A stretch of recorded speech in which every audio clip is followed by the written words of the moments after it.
Hi there, welcome. What's up?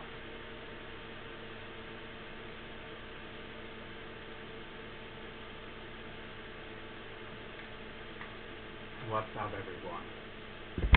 Today, well,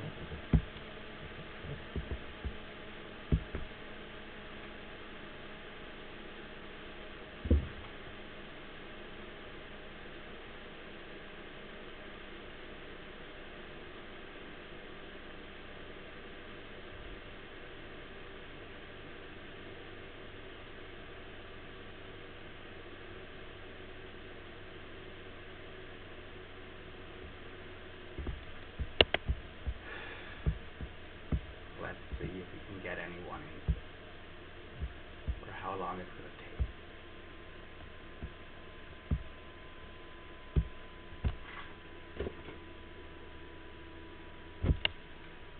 Hey, first viewer. Nice one.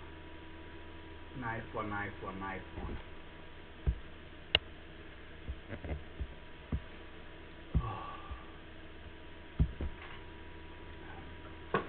Yeah, I'm just working on the setup still for the live.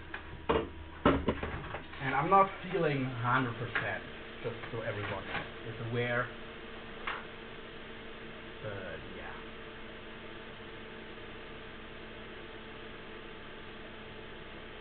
Nonetheless, I'll do my best. Oh. Hey there, Smutster. Open your heart to me. Baby holds the lock and you hold the key. I don't know, man. You're not my type. Sorry, but yeah. And also, I'm a taken man, so that kind of complicates things, doesn't it?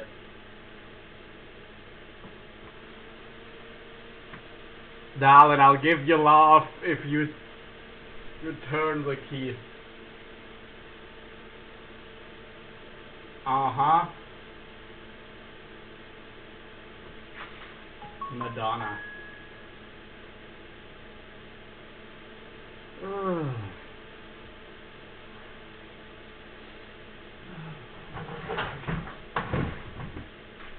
By the way, down here we have, this is a cable wind-on leader. I know you cannot see the cable, but that's on purpose. The cable is encased here in braid. This is coated cable spliced all the way into hollow core braid.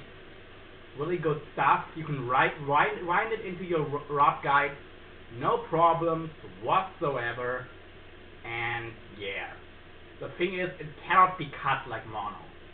No chance this is actually gonna be cut through. So yeah. What you got going on today? Not much. Trying to survive. Got a bit of a stuffy nose in case you can't tell. Yeah, here we've got a rig that I think this rig will be dubbed the Very Tiger. Cause same strength per wire as 1,000-pound cable, but it's only 400 pound, because each strand is a lot thicker, making it stiffer but also a lot thinner, meaning there's just a lot less metal on your rig. It's definitely going to be an advantage. Hey there, Sturgeon. So yeah, I already know what this rig is going to be called. If anyone wants the Very Tiger.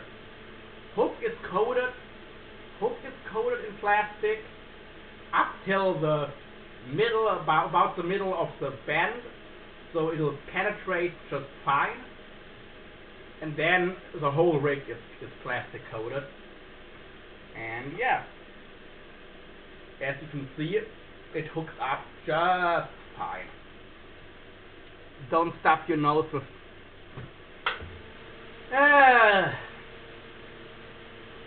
you know, if I'm gonna stuff myself, if I'm gonna stuff objects up my nose, they're not gonna be small, or up my hole, I should say.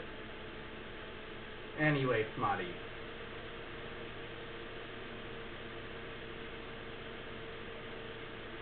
And yeah, like this, even a tiger shark is very unlikely to cut you off on this stuff. But it's a lot thinner than, well, it's like most sharkers wouldn't even fish cable this thin.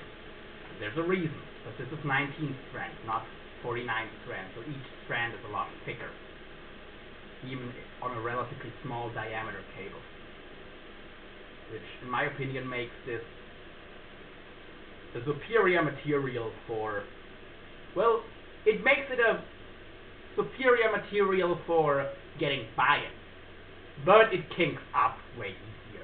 So I'm only gonna fish this if fish are being leader shy, and every bite counts. If every bite counts, this stuff for the win.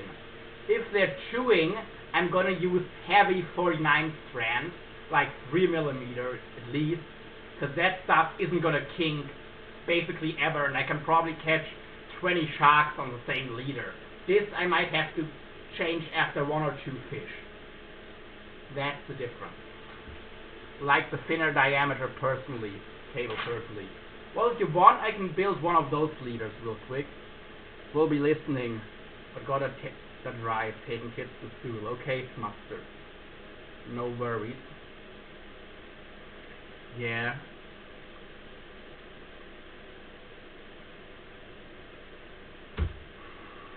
Well, I do still have this cable, so I can rig you one up if you want.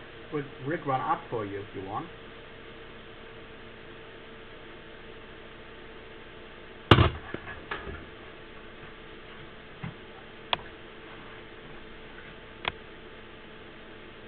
And by the way, Sturgeon, thank you for telling me that the that the 6 gills and 7 gills cut you off even on cable, because I did not know that. Because I will be doing some fishing for Greenland sharks up in Norway in the next couple of years for sure, and I would have just been using some comparatively light 49 strand, because I wouldn't have thought that those sharks will bite through cable. But yeah, they got some serious teeth. Yeah. I mean, I guess they also got chew through bone and stuff on the carcasses they feed on, though it kind of makes sense. Yeah, cheers, goat. Because I thought as a scavenger and more of a slow shark, their teeth wouldn't be as bad as a makos or a white sharks or a tiger or a bull. But apparently that's not the case, and their teeth are just as bad. Yeah, Greenland sharks are gonna bite relatively the same. They are in the same family. Exactly. So probably I would fish similar rigs. And because for Greenland sharks I'm gonna get very few bites anyway, I would probably fish similar style rigs. So here we have a shark rig that has already fished, but hasn't caught yet. This is actually galvanized cable. By the way, Sturgeon, galvanized cable is less likely to be bitten through than stainless steel. Stainless steel is easier to bite through than galvanized, especially the AISI 304, which you usually get. What I use is the 316, which is a bit tougher and stronger, but galvanized is probably still harder to bite through. It's just corrodes, you know. But this rig has fished 2 sessions, and I have no visible rust yet. So, yeah. For Greenland and sleepers, I'd go heavy cable. Yeah. I'll have to see how I'm gonna do it. If I'm gonna do the relatively thin but tough but thick wire cable, or if I'm just gonna do this kind of cable. And I have a special way of attaching shark hooks to the leader with just using wire and no crimp. Hey Jamie. Yes, I know, but not everyone comes here every day, you know? Anywho, here's another one of our leaders.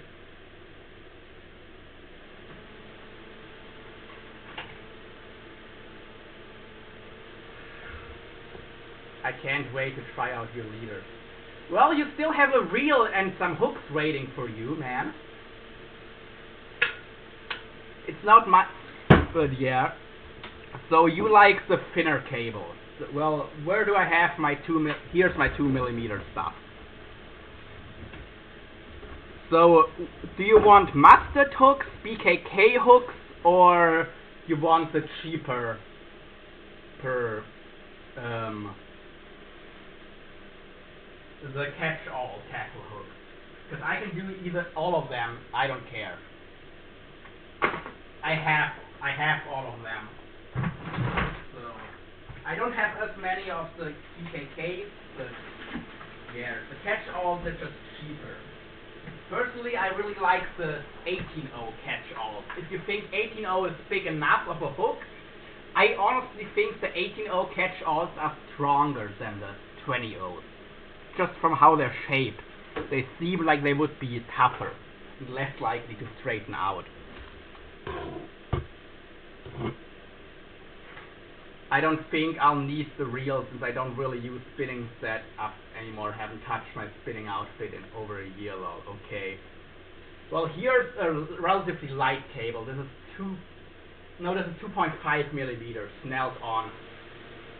This is one of my BKKs. This is like my favorite hook. But it also costs $15 for a single hook, which is wild. But if you almost never break off, I don't care. If I don't break off, yeah, hasn't even welcomed me, huh? Yes, for sure, since I'm trying. Okay. Well, Jammy, you're gonna get a Mark II. And yeah. Well, I'll see if I can make just some. Like, here are the 18-0s, you know? Surgeon. Here's 18-0 hook.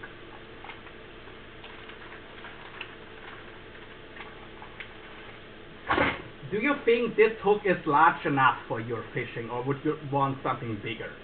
Because just from how it's shaped, I really do believe this one to be stronger than the 20-0. And they're also sharper out of the box. Like the 20-0s, you're gonna have to resharpen. These 18-0s, they're already perfectly sharp.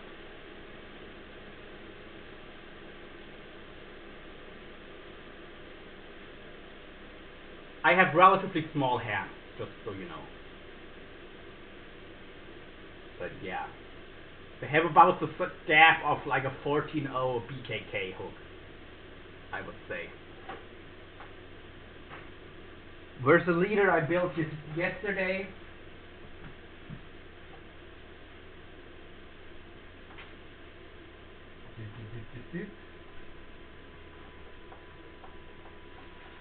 And I can absolutely build you some leaders with mono as well, if you prefer using mono rubbing leaders over cable. You can't use both at once. The big and the small ones, you can. The question is if it's gonna make sense.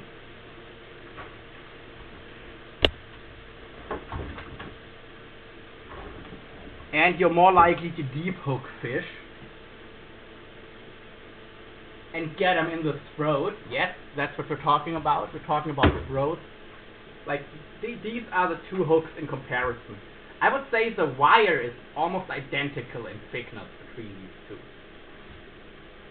But because the 14-0 is a smaller profile, but has almost the same gap as you can see, it should be stronger. I use 18-0s and 20s for both 7 and 6 skill.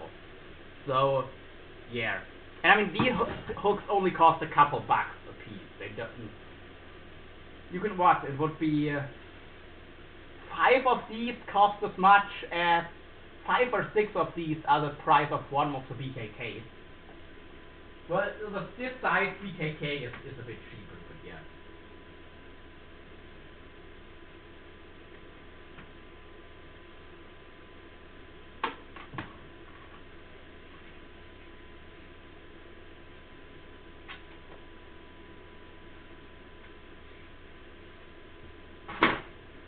Alright, let's cut this cable, and then let's crimp it up.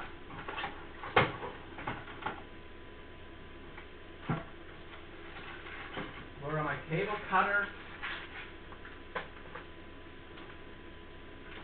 Because for smooth cuts you really do need cable cutters.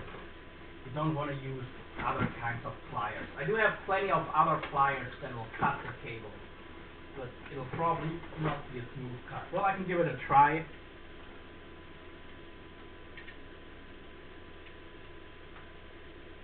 Yeah, nope. Well, actually that works, because these wires are so thick, they're hard to mess up, let's say. They don't bend really easily. Good sized hook for catching bluegills. I know, right? And I already got poked. That means it's a sharp hook.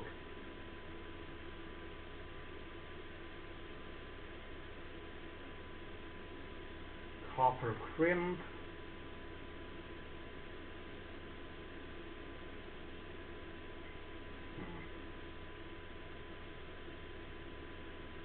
And I do have some slightly larger crimps that probably make my life easier.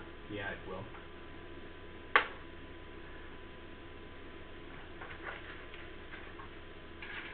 Although I don't have too many of these larger crimps.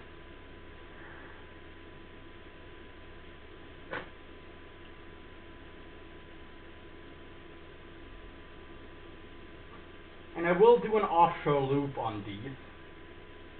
Or would you prefer just a single loop? Also works, of course. But I think they're gonna set a bit better on this cable with the offshore loop.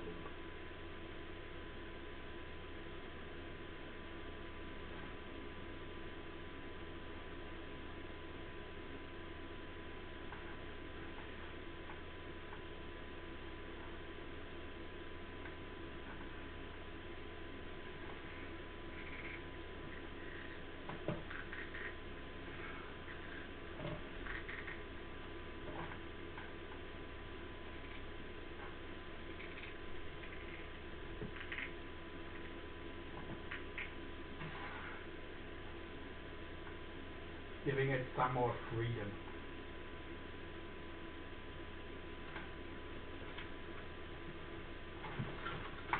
I don't really see this ever closing.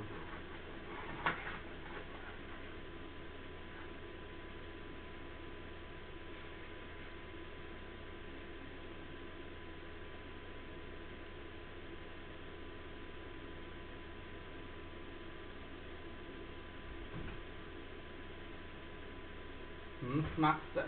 Oh, you're laughing on the bluegill comment. Yeah.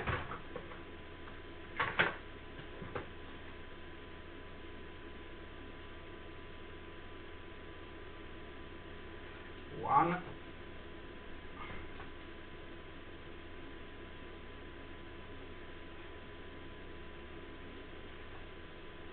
Two.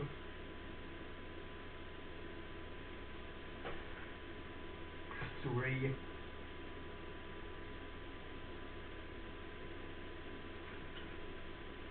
4. 4 crimped. 4 crimped 4 times, let's say.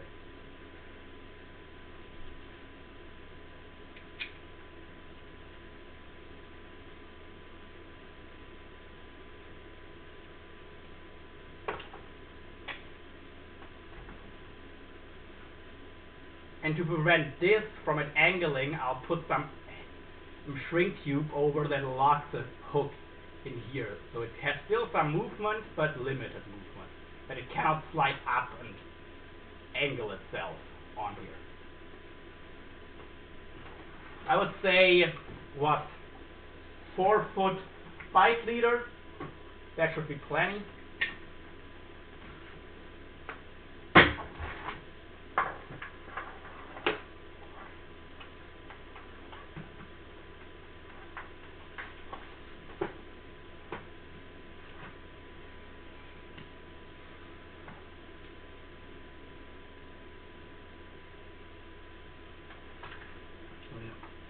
you only need this part, but it'll set better if you don't, or not shy about it.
Alright. Don't try this at home, kids. Why not?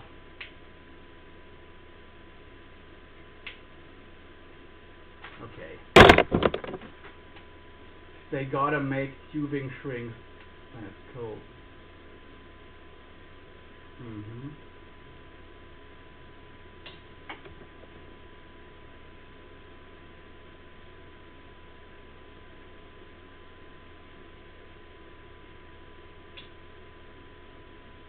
The handful of leader build up growth.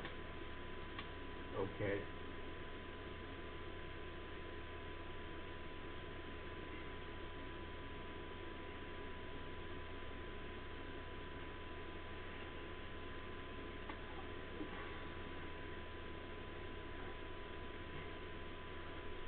Like this is the idea that it has to. Okay, this size hook doesn't fall as well. But it's also, of course, it's a smaller hook. Okay, I think it needs a sharper edge, like my wrist, instead of my arm. Yeah. Like this is the thinner cable that will, but yeah, it will kink easier. So you have to tell me, do you want the heavy stuff that doesn't kink, or do you want the thinner stuff that will still do the job but just kink a lot more?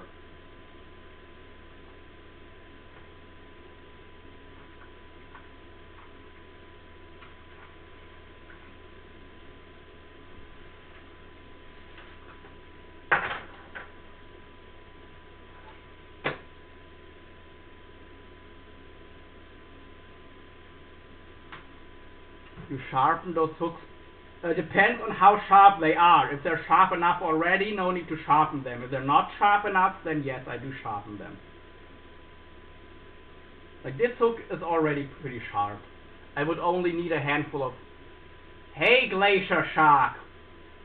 Perfect name for right now, because we're building rigs for Arctic shark. For 6 and 7 gill sharks and Greenland sharks and stuff like that.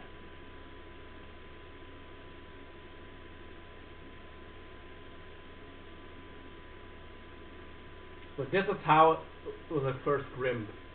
That'll still pull. Yes, it will. The problem is this leader will be messed up after a few fights, you know? Like if I use my heavier cable, if I build stuff with this cable, this will probably land you 20 sharks before you need to exchange it. This stuff might only catch 1 or 2 fish before it's kinked up. Let's do a mix of both to experiment. Gotcha. Yeah, that makes a lot of sense.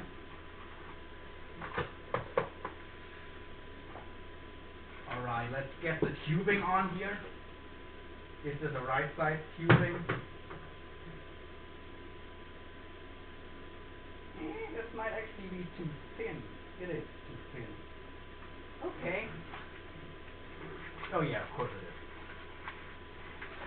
This one will be the right size.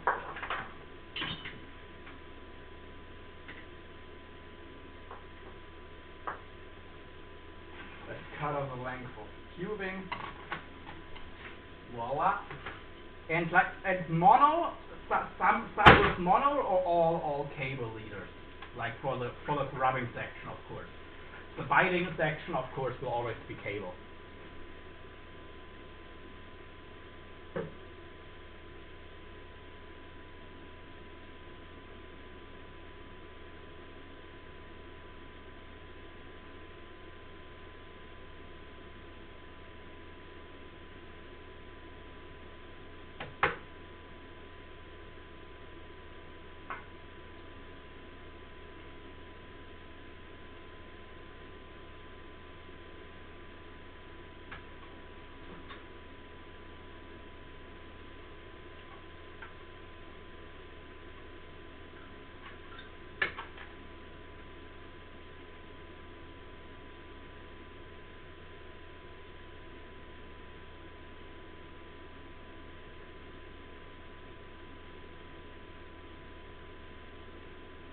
Marlon, when you come here, I'll take you to literally the easiest place on the planet to land 7 gills. Only have to cast like 20 feet out, okay?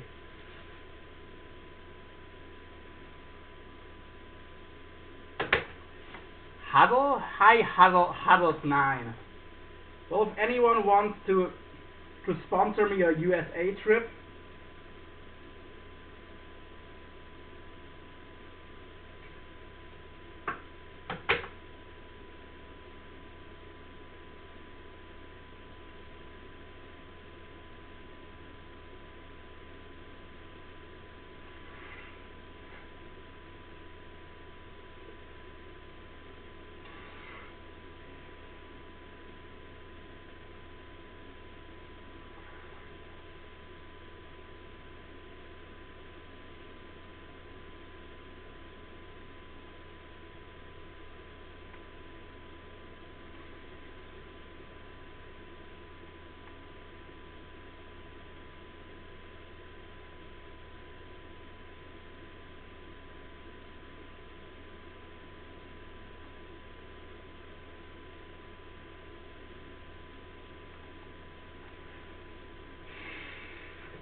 okay. Let's seal it on here with fire, and then we can use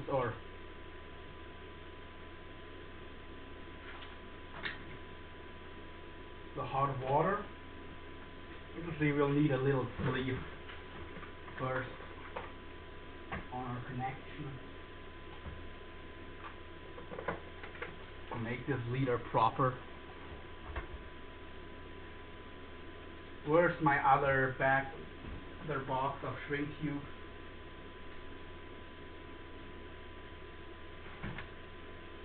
Two-hour drive from my place. The 6 gill spot, 2.5 drive up north. Flight from Germany to California aren't too bad. Well, Sturgeon is in Oregon, yeah. Northern Oregon. That's a little bit of ways from Cali, but of course I would like to experience the Cali shark fishing too, if I find someone to take me.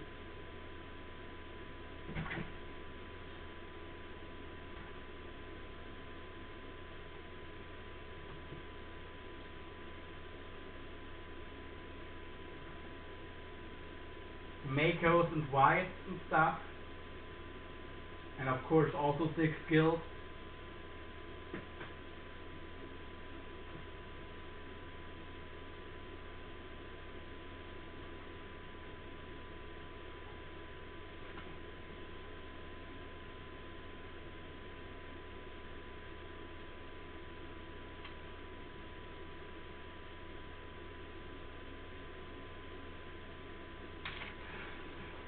Sometimes we catch the big sleeper sharks on halibut here in Yakutat, Alaska, but they're rare. Mostly guys get them deep, like 600, yeah. Unfortunately, wife locked down my spending until I finish taxes. Well, to be fair, she might have a point, right?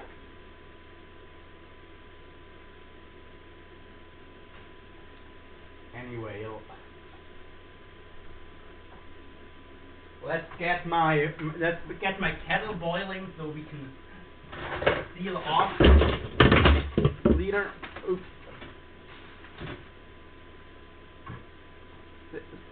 600 feet. That's not that much. That's what, 200 meters. I mean, I fished for cod in that kind of depth before.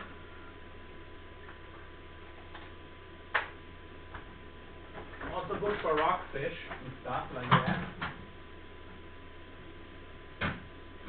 600 meters, that would be some serious real deep dropping. But yeah. For regular fishing, of course, it's still deep, but it's not that bad. Like, I've casted into 400, 450 feet from shore before. And that actually was fresh water.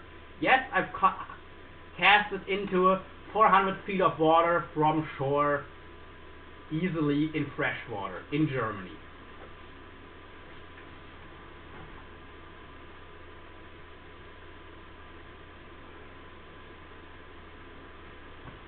Let's do one more like this. Maybe this time with the BKK. Glacier, that's awesome. There was a big mako that came around, so long range boat, my trip cut off a fish that was lurking. I was seeing it. Makos in Alaska, that's wild, okay? Didn't expect them to go that far north.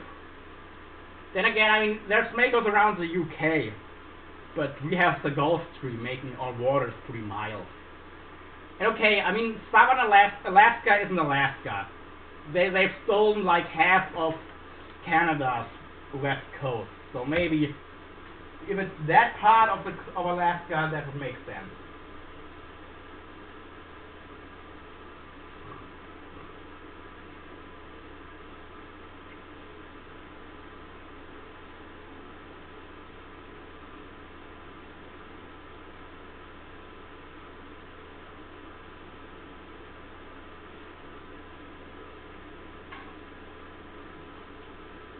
No, in California. Oh, in Cali. Okay. Okay. Yeah, makos up in Alaska, that would be kind of wild. I mean, I'm sure you get an occasional mako, don't you, Sturgeon? In Oregon, I'm sure some makos will show up in Oregon from time to time.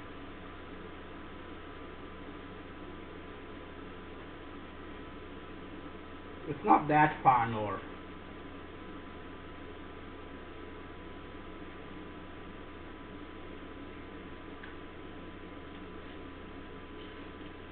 Here we get white sharks rarely in August on warm years, but I've never heard makos.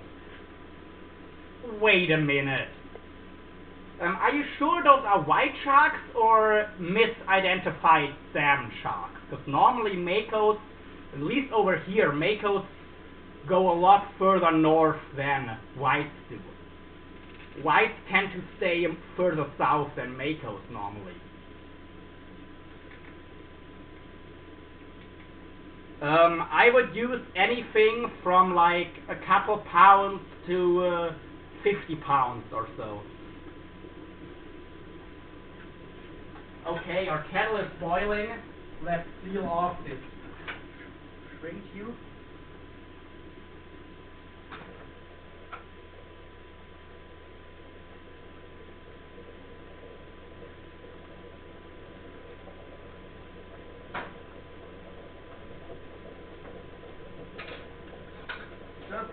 slowly moving it over the kettle.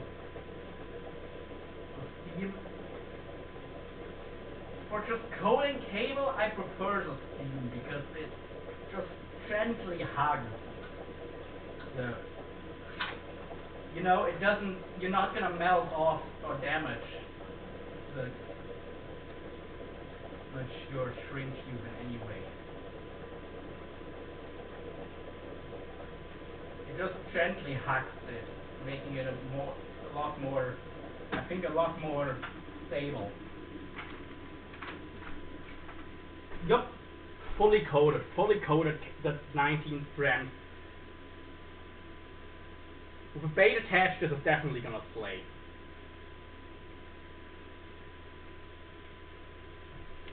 It was the white shark, it washed up on shore. Yeah, we get mako sometimes, but not common. We have salmon sharks normally whenever there's a lot of salmon. So you do actually get real great whites that far north. Okay, I mean, you do have a lot of seals, don't you? That's probably why. I mean, white sharks, they can tolerate cold water. They just need the food. Probably that's the reason. I mean, the waters around the British... Yeah, I mean... even parts of Norway have similar water temperatures in summer than like South Africa does, where white sharks are really common. Over a local news weeks ago. Yeah, for sure, there have been documented white sharks, never makos, not yet. You had albacore tuna way further north and inshore. This time last year, so maybe soon. That's pretty cool. Hell yeah, get after those albacore. Now I use acquire, and I'm, well, if I'm fishing the Mediterranean or anywhere local, here really, anywhere in Western Europe, I'd probably use mostly conger eels. In Norway, also any other oily fish, of course. But like a big head or tail piece of a conger eel, anywhere between 4 and 6 foot long conger, great eating fish. And the last third is really bony, and of course the head you're not gonna eat. So these two pieces will definitely make good bait. And I know in Australia people really love to use freshwater eels, so I don't know why conger eels wouldn't work as shark bait. So yeah. And I like catching congers too. So yeah, this rig should work well. My port is the furthest north they have ever been documented in the Pacific, as far as I know. Yeah, it is also interesting how different fish behave, both in the Eastern versus Western Atlantic and the Pacific versus Atlantic.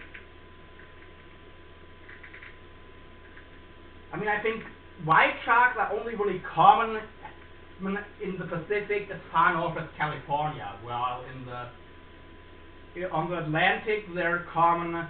On the Western Atlantic they're common all the way up to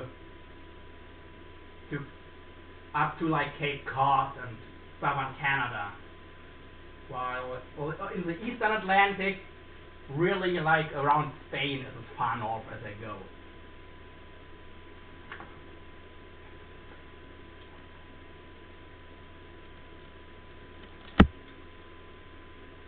Like my best chance for a white shark would be either on the Canary Islands or in the Mediterranean.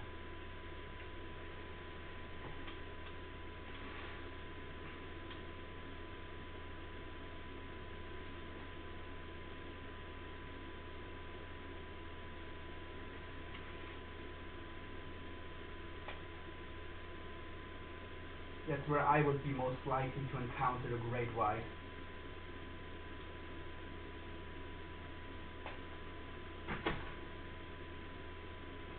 Here we have this hook.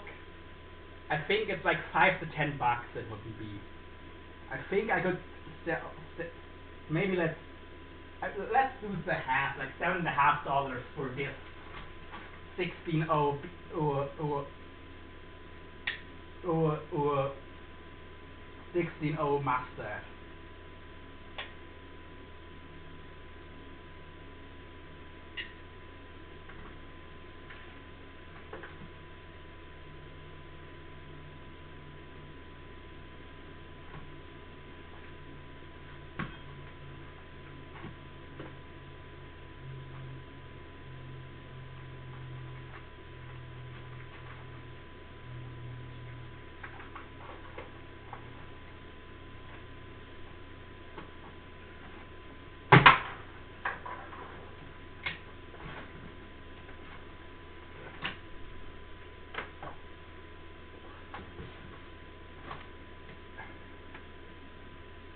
So conger eels, by the way you catch them is basically like an eel or catfish bottom rig. Really easy, just beefed up a lot with cable leaders and heavy line and all that stuff. It's also been an unusually warm winter here, so that probably played a part with the white shark coming up this far north here. The guy got a video footage and saved the halibut the shark chopped. That is awesome. That's freaking awesome. I mean, well, you know, he reported it and the official confirmation was white shark, rarely. That was like 12 years ago. Last year was crazy warm water though, with the tuna coming north. And there was an ocean sunfish offshore in Yakutat. Never heard of sunfish up here. That is wild, yeah. You do actually sometimes get sunfish in northern Germany. They're actually somewhat regular guests here.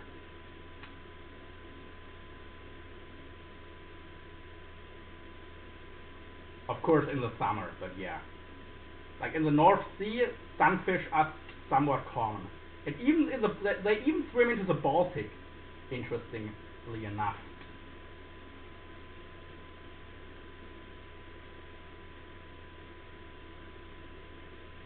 I mean, then again, they don't really have predators, do they?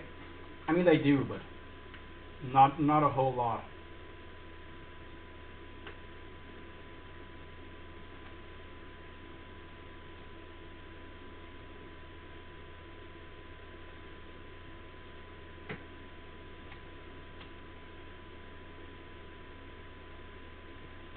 Only really seals.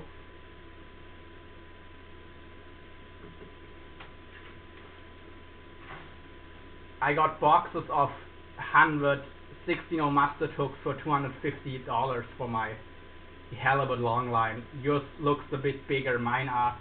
Yeah, these are high carbon steel. I honestly like stainless steel hooks, but for shark fishing, they bend too easy. They're not strong enough for hardcore shark fishing.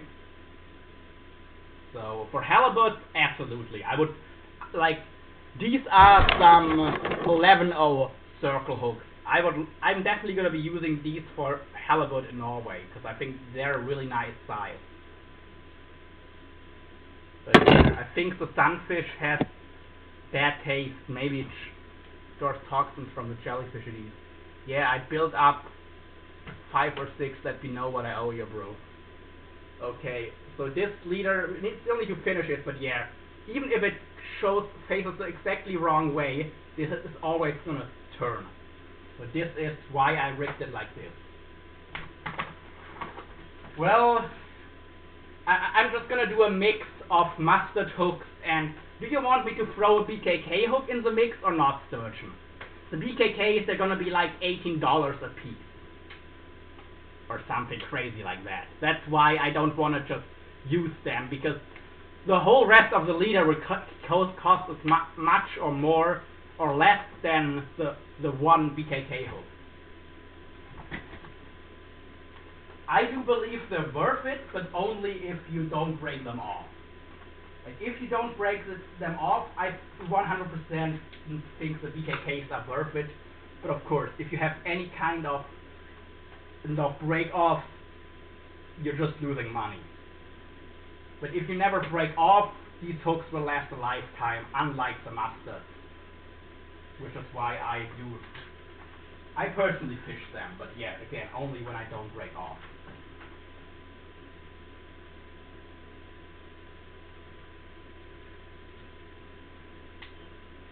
Because They stay sharp forever, unlike the mustard, and they never gonna bend open, unlike or break, unlike the catch-all.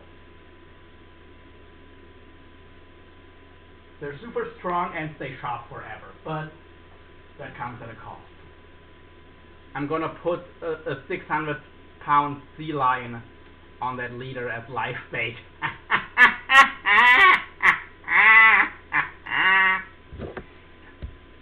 Well, if they ever open up hunt for sea lions, getting some of the blubber would be awesome. By the way, I think halibut would be great bait too. When I'm in Norway, I'll definitely ask out on the camps if they have any halibut carcasses, or if they could please keep any halibut carcasses for me, where people catch halibuts and fillet them. Because I think that'll be great bait for Greenland shark.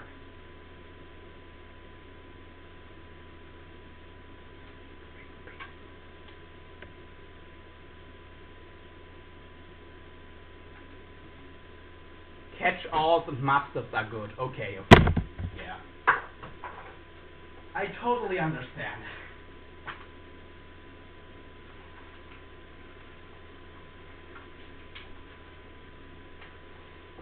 And of course I've got your sturgeon hooks as well, the fully barbless ones.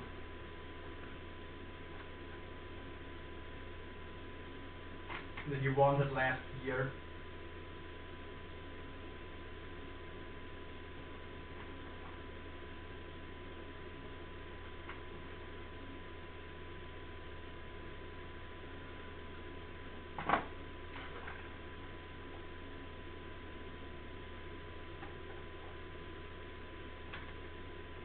We'll have to get some more shrink tubing soon as well,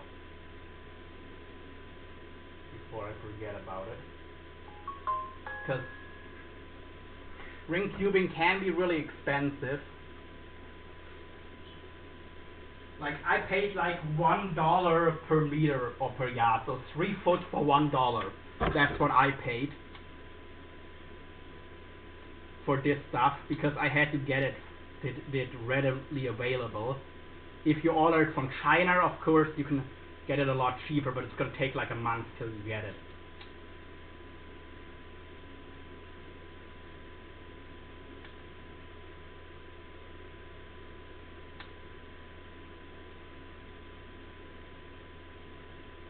Okay, sealed off, ready for shrink tubing.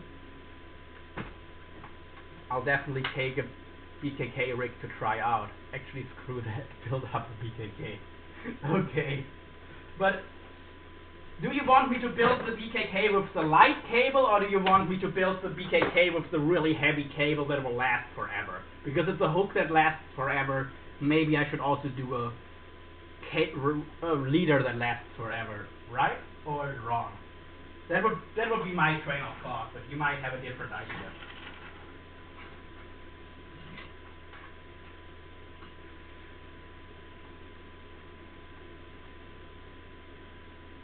Because lasting forever is the whole reason I use the BKK. Because I'll have to scrap like 5 of the mustards before I scrap 1 BKK.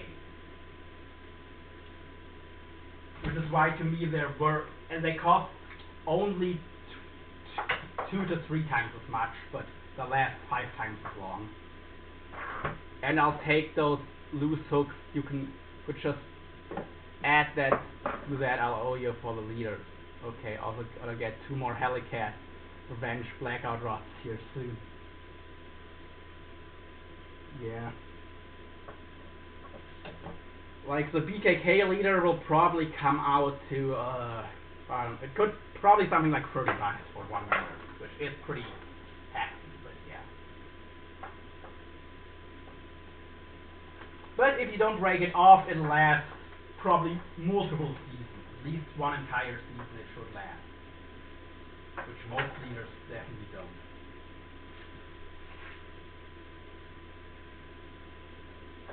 Like so far, I literally never had to retire a leader I built with BKK monster circle hooks. Not even a single one.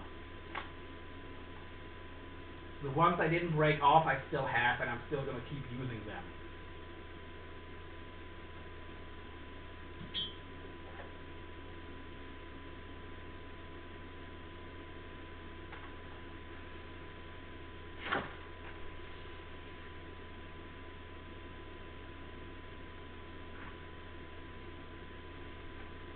Yeah. Go heavy on that one. Okay.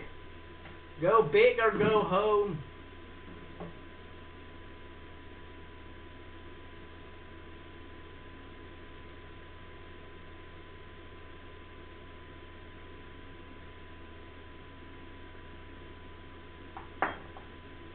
By the way, to get the string tube on, I'm stretching it and then having it slide on here.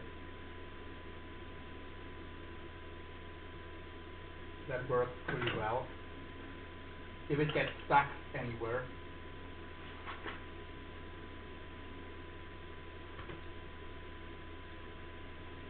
Because unfortunately the string tube has a bunch of kinks in it.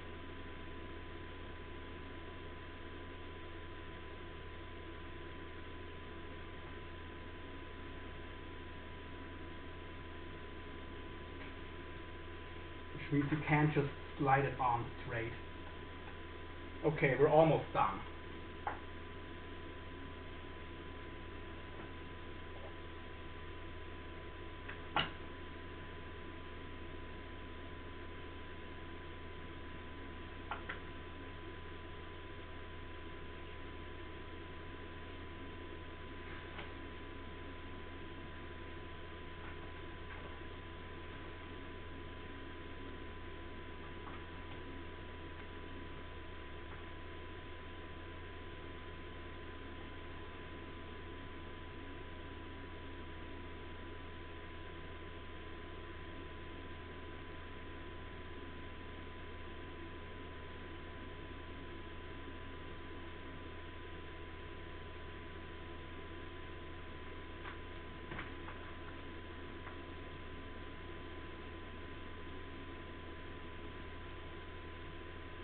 Okay, done. Oh no, dang. The stretch is killing me.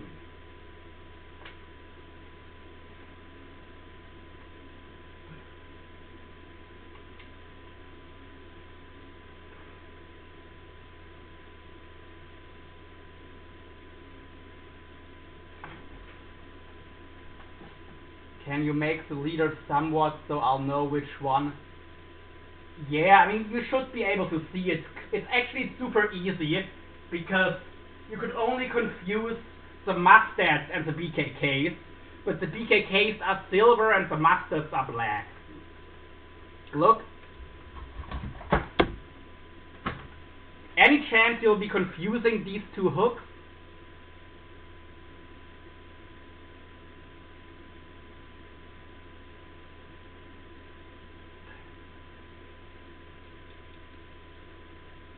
I know they have a similar shape, but the color should give it away.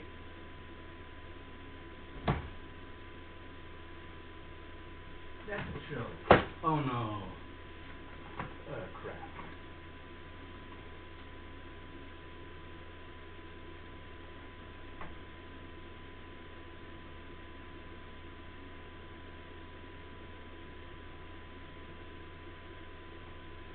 Okay. Never mind, not a big deal.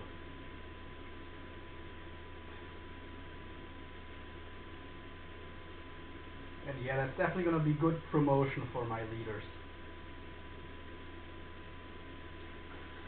And if I get to selling leaders on a regular, that'll help me to do more fishing trips as well. That'll be also definitely a big win for the channel. And anyone who likes my videos. Alrighty.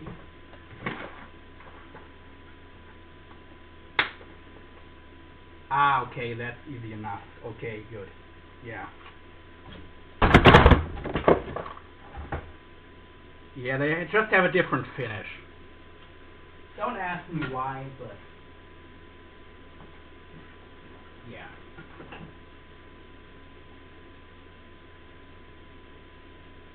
It does help. Otherwise, I would have to double check a lot to make sure which one is which when I'm dealing with them.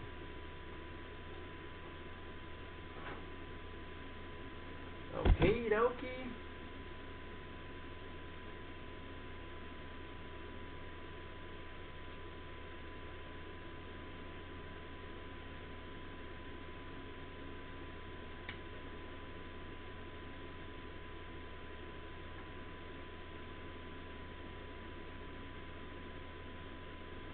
Okay, time to shrink this down. Oh right, I'm gonna plastic coat your hook shank as well. But yeah, this is look, even if it comes facing the completely wrong way, it's even hard to do that. But this you know, this would be the edge of the mouth. Okay, but with a bait it works even better. It still wants to turn and hit the corner.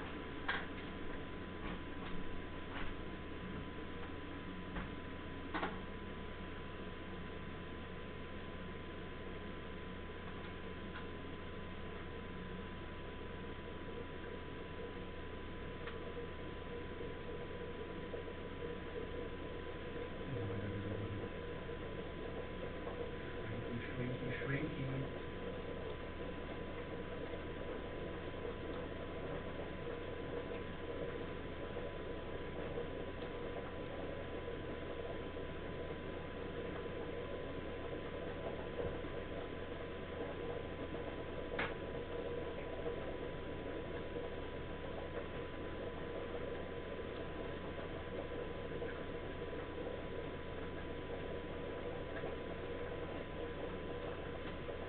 And we're done. Coated leader. Just need to crimp up the end. Now, which size of shrink tube do we need to coat this hook in? The size we don't have too many of. Okay. Because yeah, I mean, if you don't want your hooks coated, I don't have to do that, of course, but it probably does make it yeah. If fish are being leader shy at all, it will make your life easier. Oh, and do you want them barbless or with barbs, sturgeon? Yes or no to the barb? Should I crush / break the barbs off, or should I just leave them as is?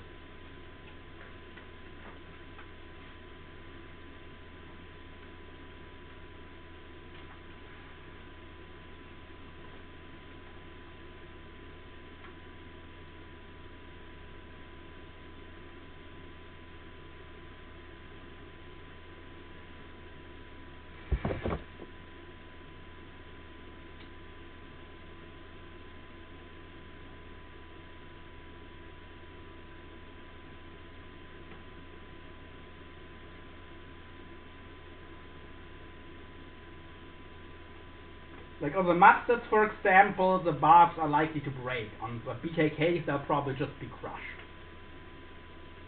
I don't know what your rules are for barbs when shark fishing.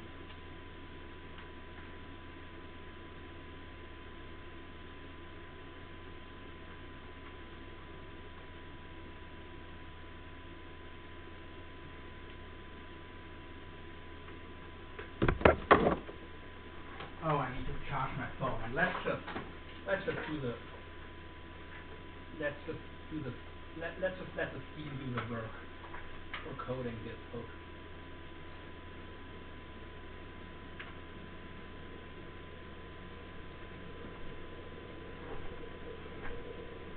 No biggie on the coating of the hook.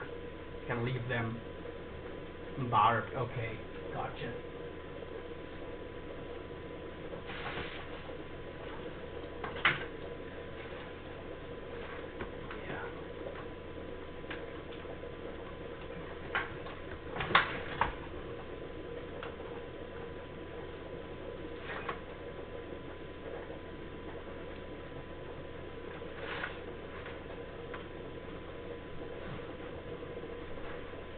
Okay, that should be done. Actually, it's not. For some reason, on this big shrink tube, steam doesn't seem to work nearly as well. Or does it just take way, way longer?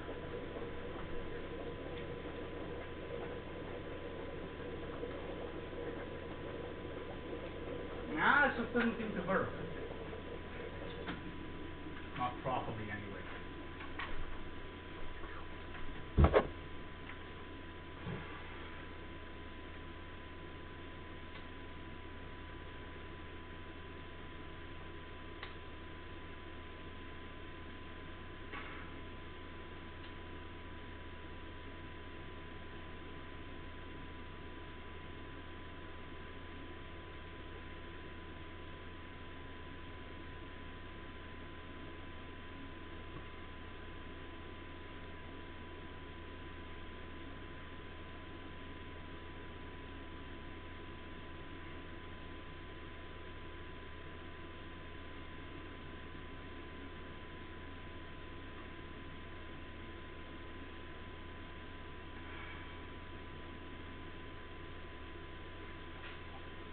Alrighty.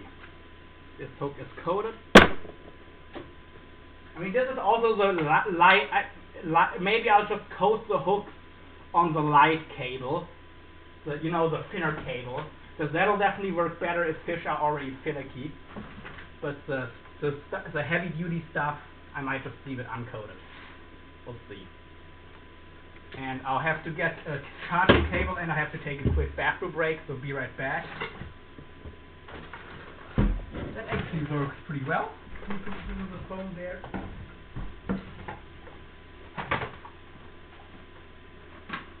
Okay, first cable, if you don't forget it.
Oh, and sturgeon, do you use spider weights or breakaways for your shark fishing? Because there would be a slightly different setup I might do for your rubbing leader, depending on that. The bite leaders will stay the same, but yeah.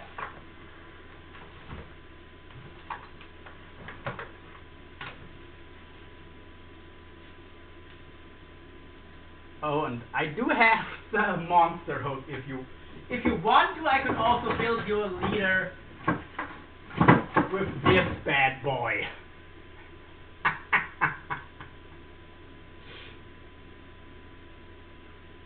This hook is literally as big as my head, or as big as my face at least. Just for comparison, this is a 16-0 Demon Perfect Circle. And this is my 28-0 hook.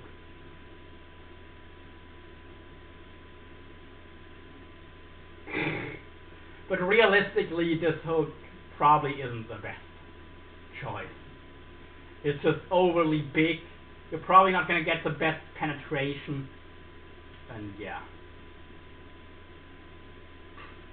But if you say, screw it, I can build a leader for that one. That one isn't even that expensive.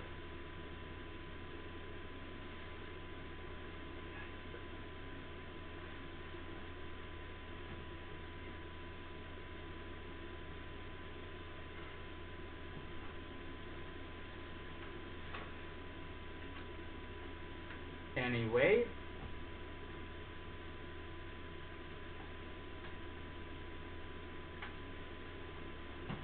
we can finish off our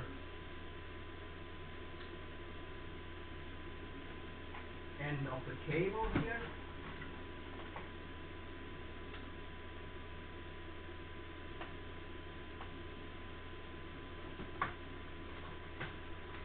Where did I put the other one? Anyway, I'll find it. But yeah.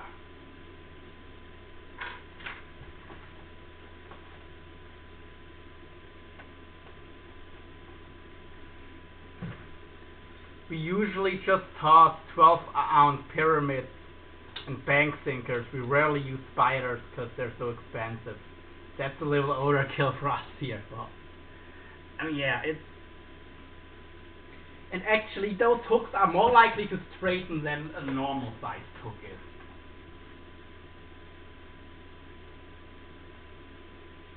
Because science. So yeah.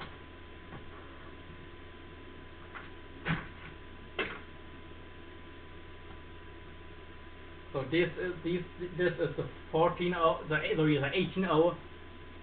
But it's, you know, this is a 16-0. That's why knowing the hooks matters. This is an 18-0. This is a 14.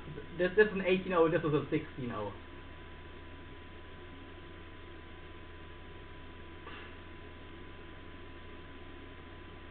Obviously, this 16-0 is bigger.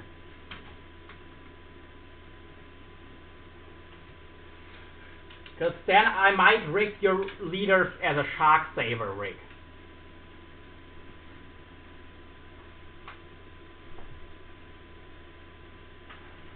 Okay, for the... Actually, I know what I'll do for the... For the catch-all. I've got some cable. This is coated cable. It is galvanized, but what the hell? This stuff, I mean, it's hard to kink. Kind of. Well, not really, but it doesn't kink badly. I'll just splice this into some hollow core braid. Loomy! Loomy gloomy! Hey, by the way, have you and Sturgeon met up yet? I'll just splice this into some hollow core and do like a running leader. And I can sell this to you pretty cheap. I don't know what I'm gonna charge, but it's not gonna be much.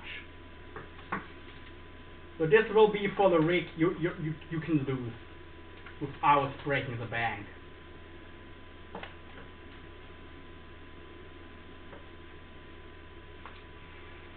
I'll just splice this into probably some 300-pound hollow core, if it fits. I hope it fits, because the heavier hollow core is a lot more expensive.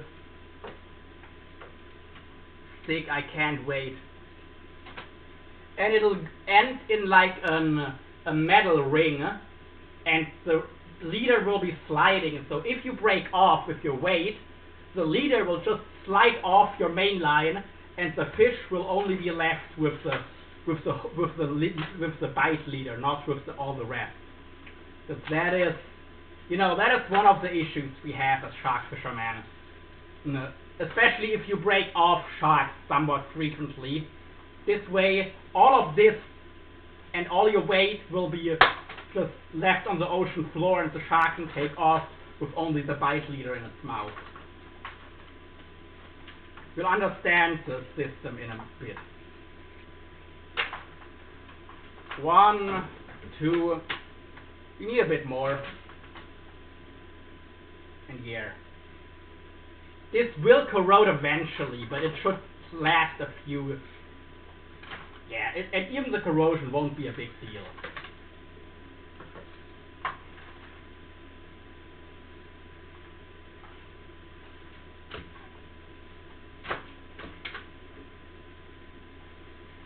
Because it's plastic coated, and I'll slice it into hollow core.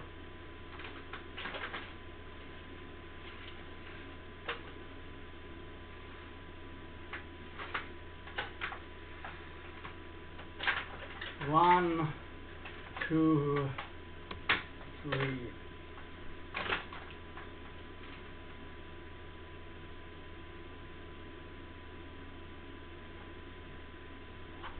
Okay. will be a long arse leader. This is not really a casting leader, you know that, right?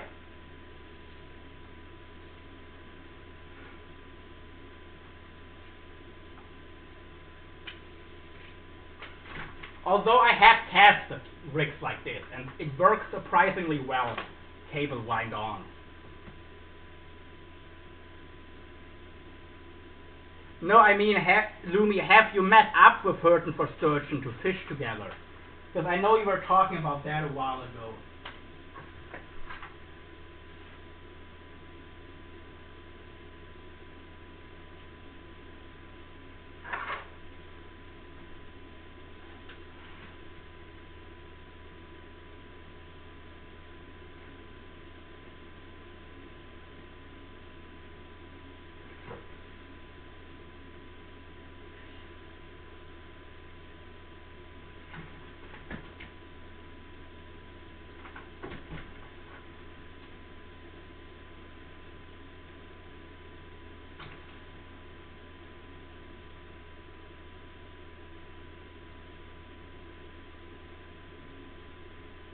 Not yet. Okay.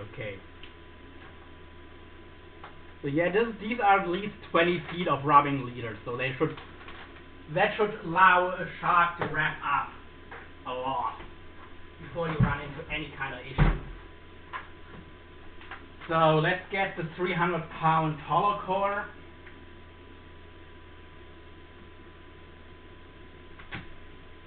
Let's see. Let's create an opening with this hook, with a needle or whatever. Let's see if we can splice this on without too much effort. Splice it in, I mean. Okay, nope.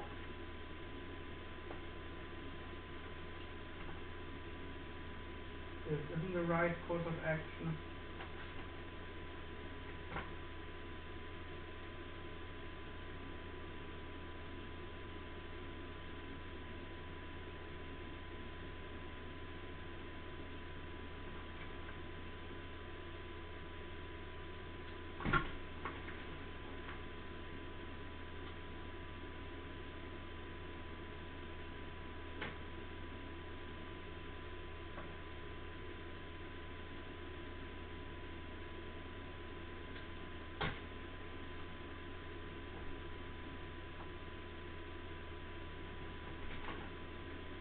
Maybe I need to splice through with a needle first. Splicing cable always is a little tricky.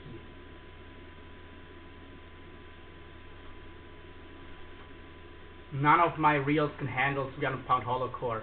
I know, it's just to be able to splice the heavy cable into it, you know. Well, it's not that heavy, but it's still pretty thick.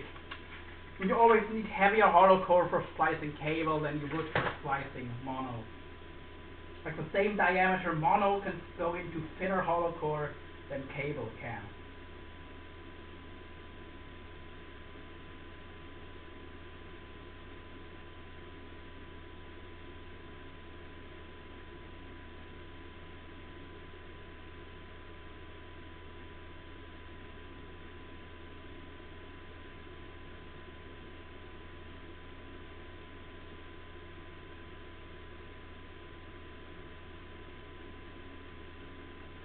And to make it a wind on, I need hollow core, obviously.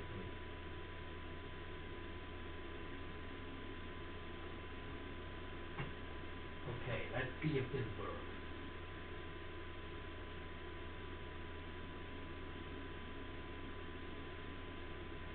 The start obviously is the hardest part.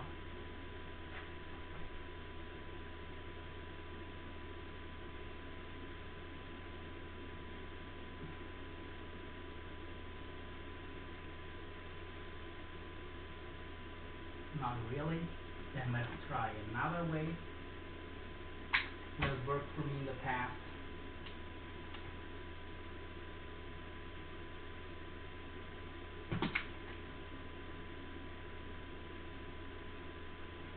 No.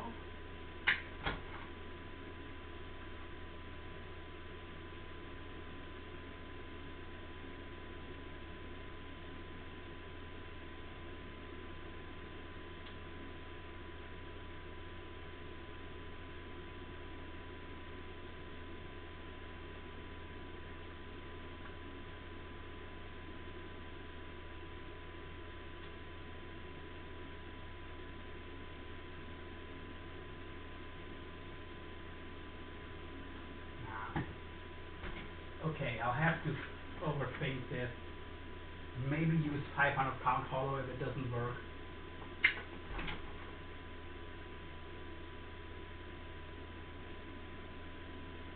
Or I just won't wind on.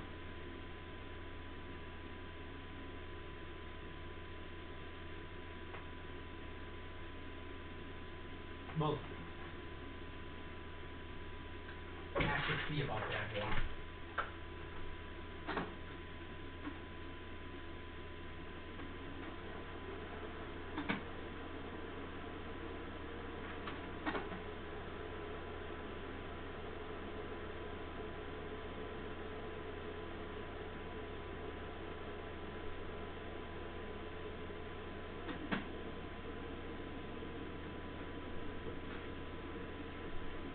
But yeah, I just do a 200 mono top shot.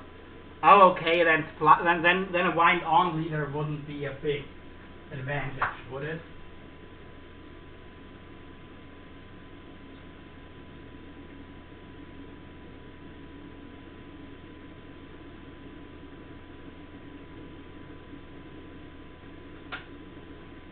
I mean, I go all braid, so for me, I can just take the wind on and splice it directly onto my main line.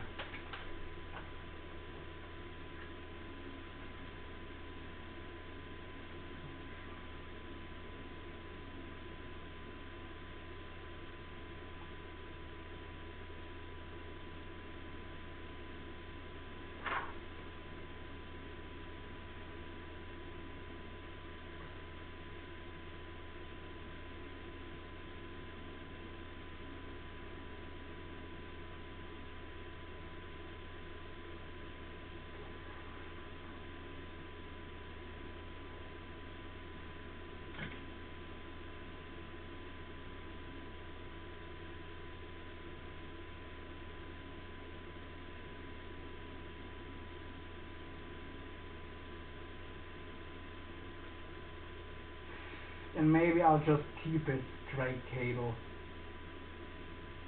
with a swivel on the end where you can tie on your mono.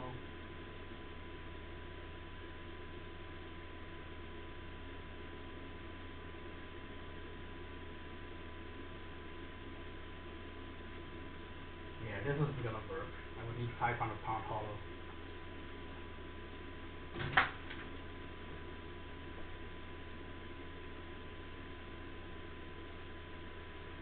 Anyway, what time is it? Oh, okay. Nice.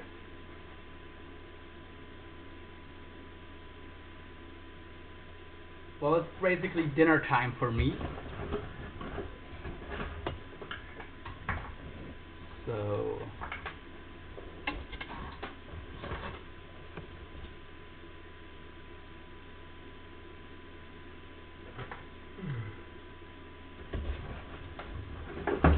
I might have to end this one prematurely.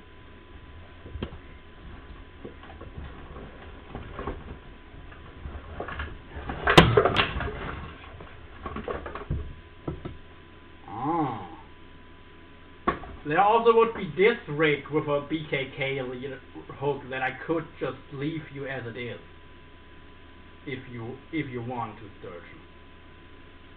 Well, I'll still end with rig a rubbing leader, but this is,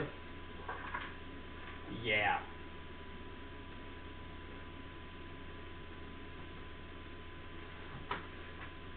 This is actually galvanized cable, but that means it's not gonna get chewed through no matter what. It'll just once the coating is damaged, it will start to corrode. But I have used zinc oxide on here as a sacrificial anode, so that'll corrode before your actual cable will.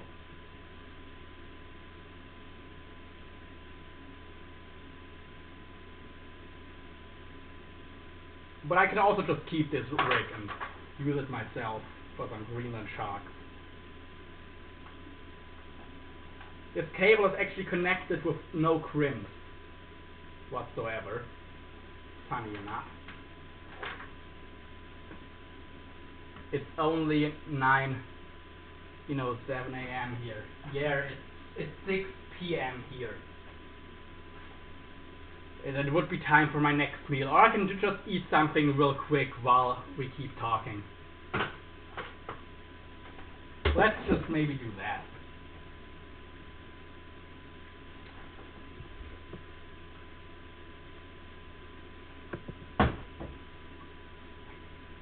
I'll just have something cold that I can I'm not really in the mood to cook anyway. I'll just get a plate and a knife and something from the fridge. BRB.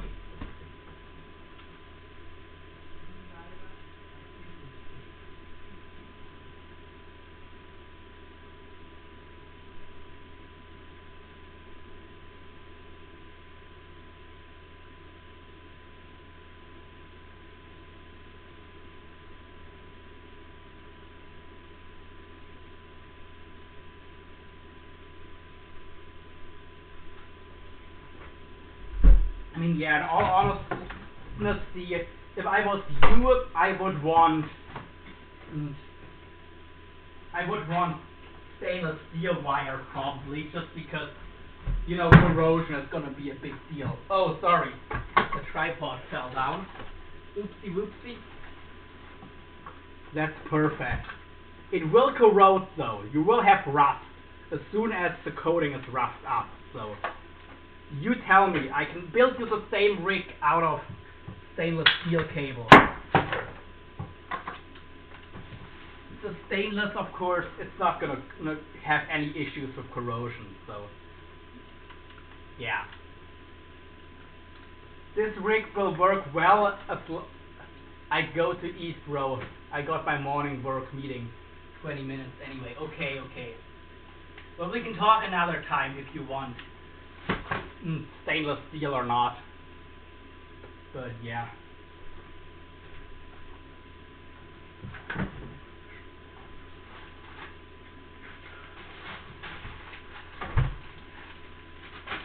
Well, I'll just eat in between my fishing tackle. Why not?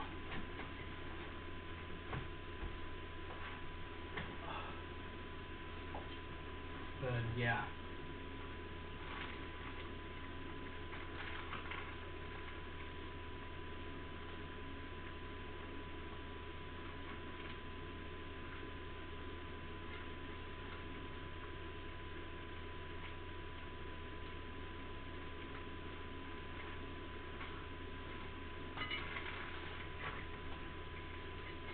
Lean protein and some veggies is all I'm going to be having.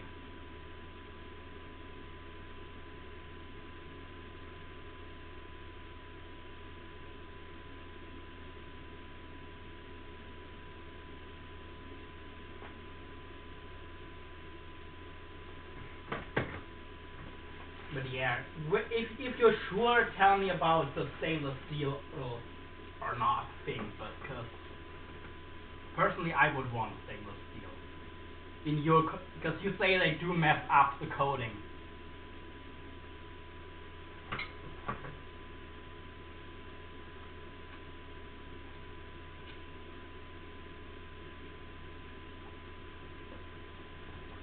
Okay. Yeah. It's actually a whole new way of. Although I might still make you a new leader, so you can test it out. But I have to get some stainless steel wire, not cable, wire, and a drill, because I've got a plan to do with that.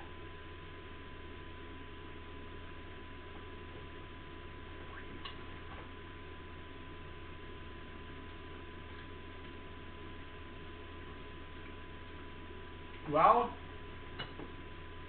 you know something that I don't need to cook? Some broccoli to go with it, why not?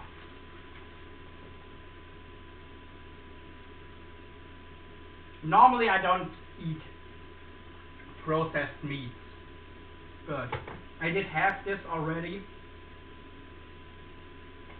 so might as well eat it, you know?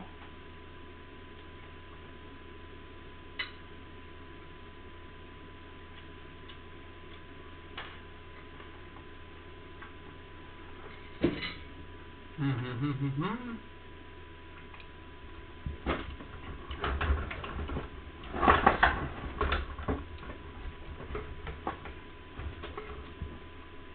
rig here, I'm gonna trash anyway.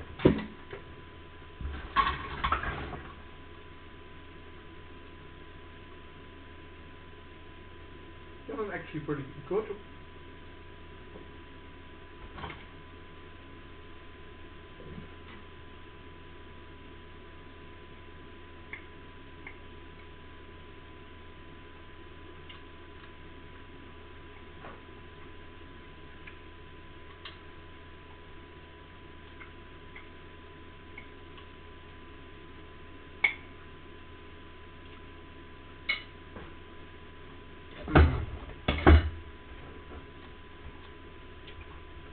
Maybe this one.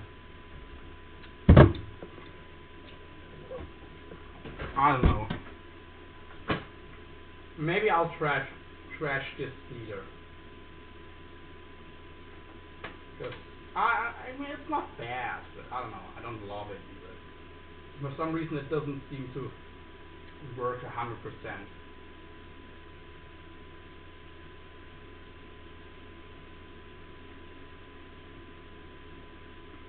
Does it? Well, I don't know. It works okay.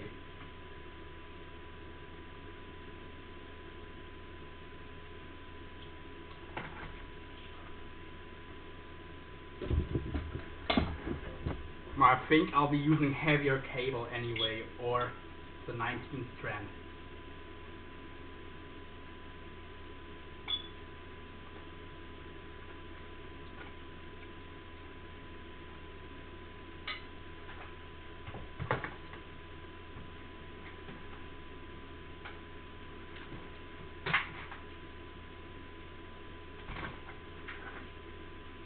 Yeah, after hearing that the 6 and 7 guilds also bite through heavy cable,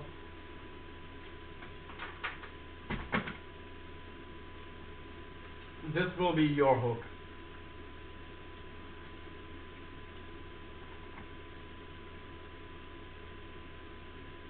And I will order some stainless steel wire. I'll explain in a minute what I'm talking about.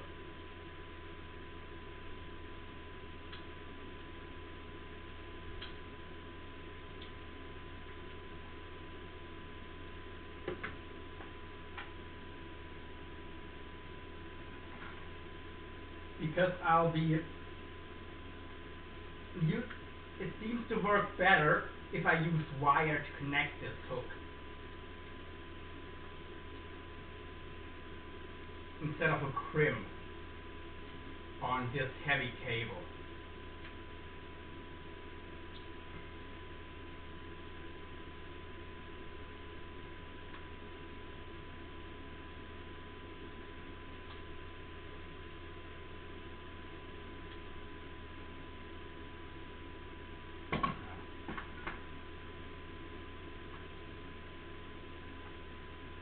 It'll work. This man's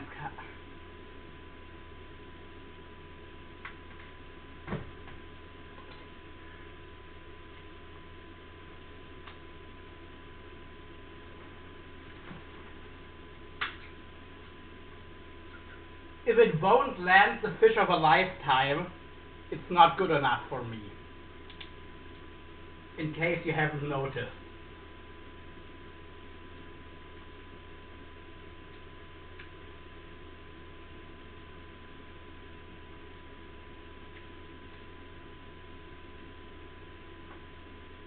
Like I already cut it into pieces. All my deployed shark rigs, they basically have to be able to catch a 2,000-pound great white, or I wouldn't want to sell them.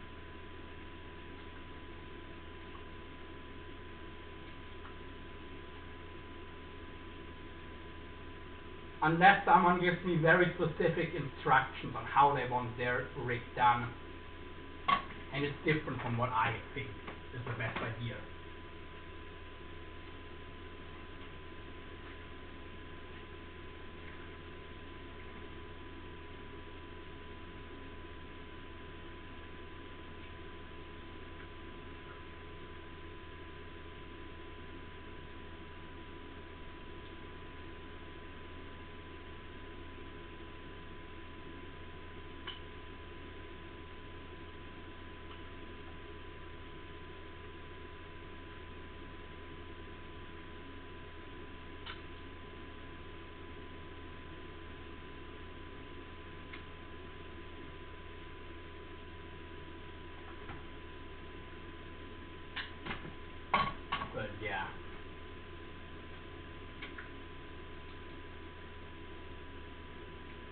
using the BKK rig, you know. If it would have been a different hook, I would have said okay, but because this is the most expensive, heaviest duty hook, it should also have an equally capable leader.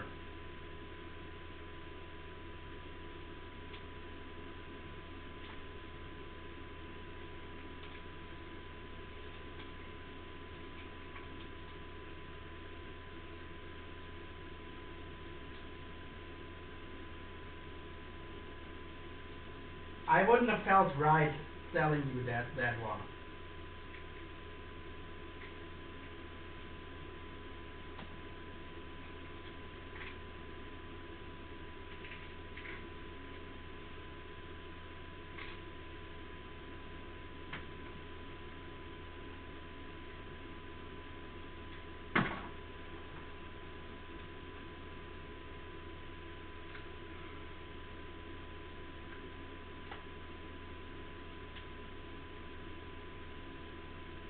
So yeah.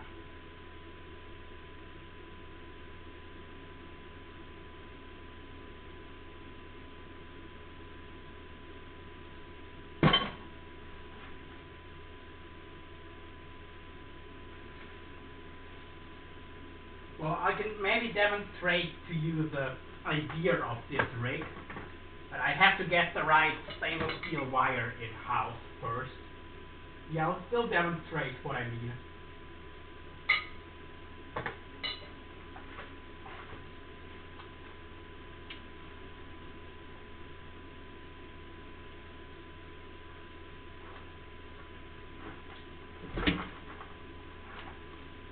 Okay.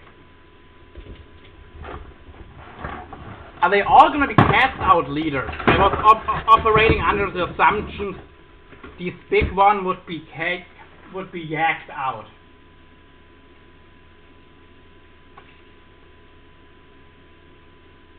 So, because they should be pulley rigs then, shouldn't they? Pulley or wind on.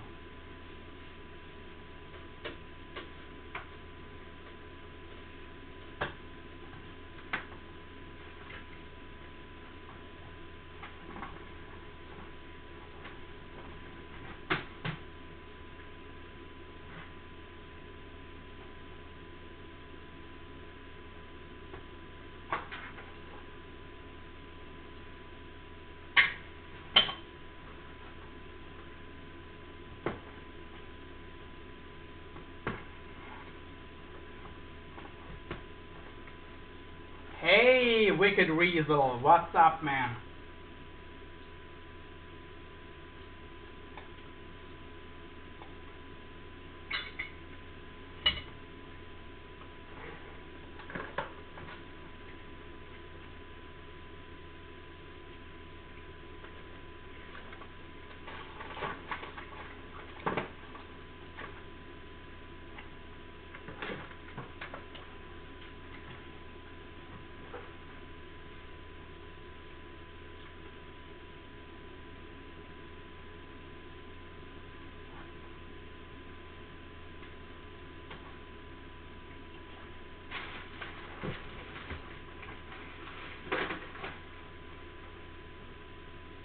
If all of these are going to be casted rigs, then of course I'll keep that in mind.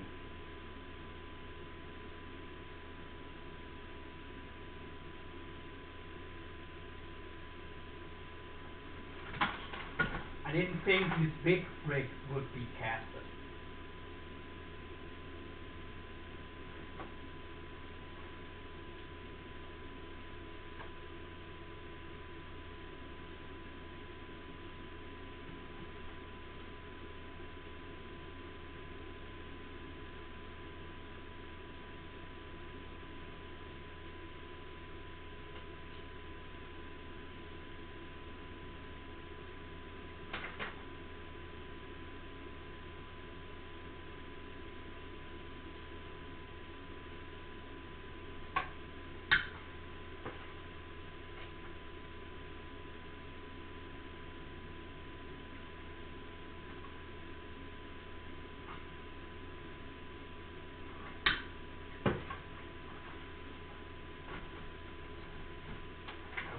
hit the middle. I didn't hit the middle. The middle needs another rim.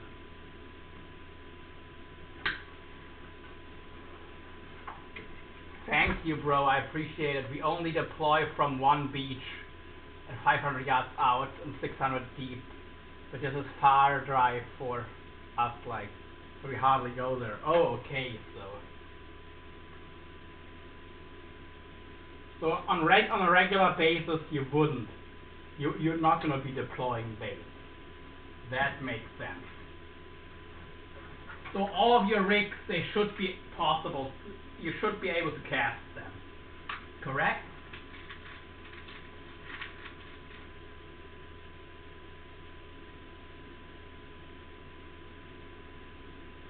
So no pure deployment rigs.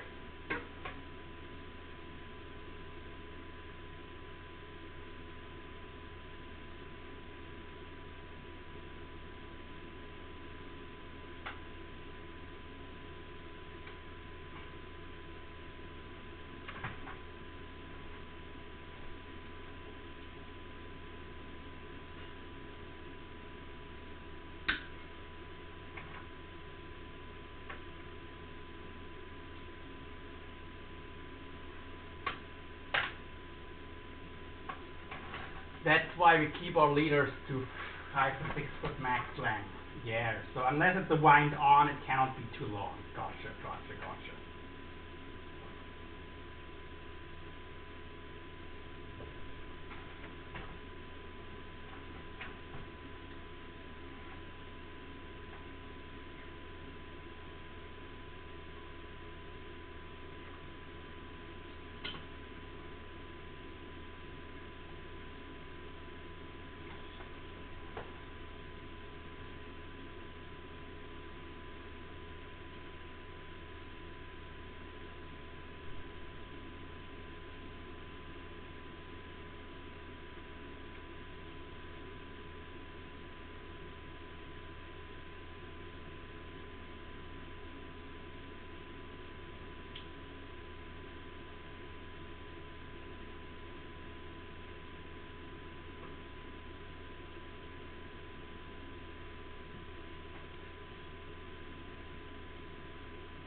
Also, the pier ain't that wide, so cast anything longer is kind of risky snagging the dog or another person. Okay.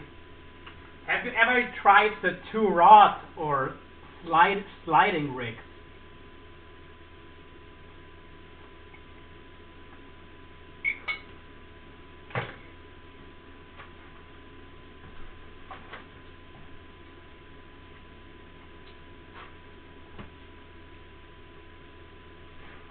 Hey there, Jack.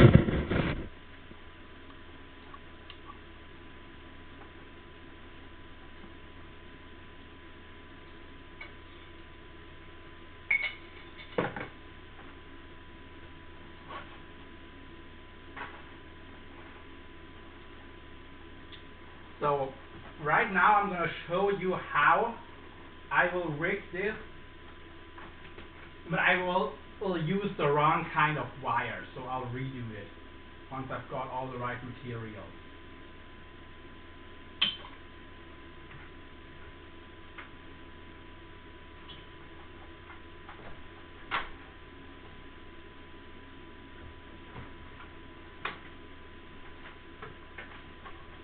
I've done the sliding rigs, but didn't work very well off the pier for some reason, okay.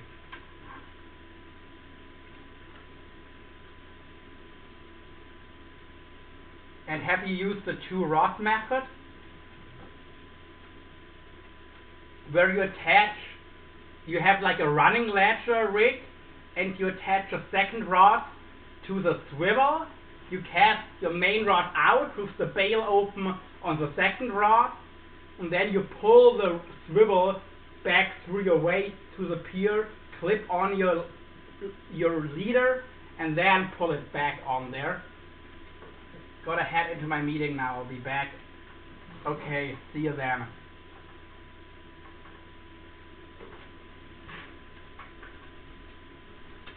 Actually, I'll show you how I'm gonna attach the hook then. Good, yeah.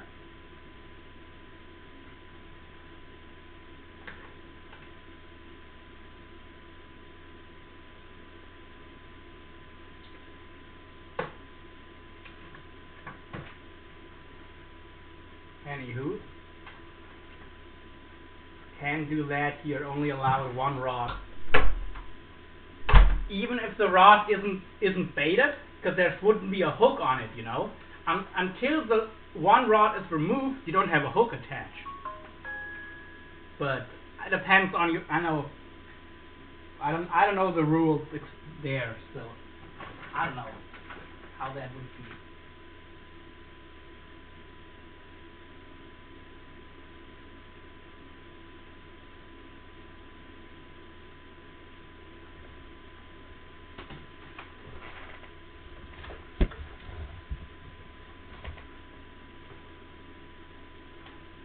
Be back in 30 minutes. Okay, see ya, Hurton.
Alright, well then let's do some other shit till Sturgeon gets back.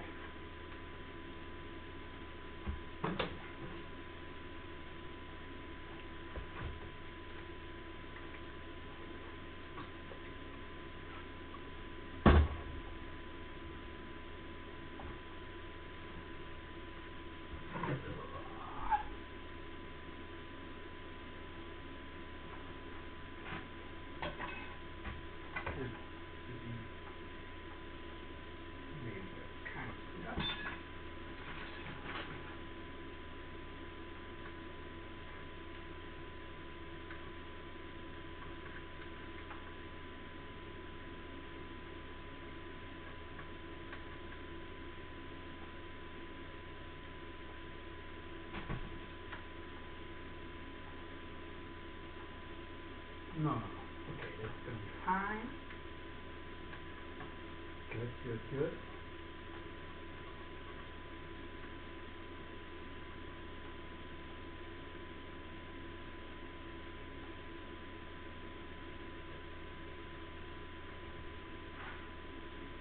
Alright, folks. Well, we have no one watching anymore, which is kind of sad.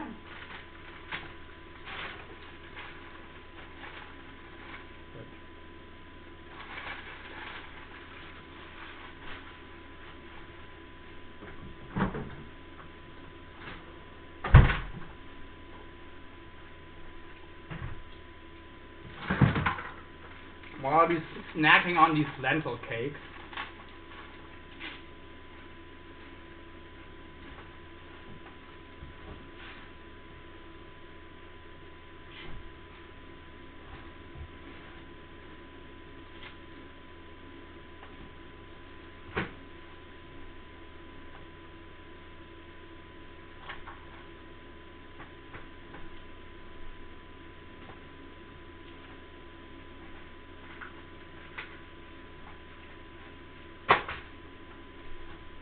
there. So today we've been mainly building shark leaders so far.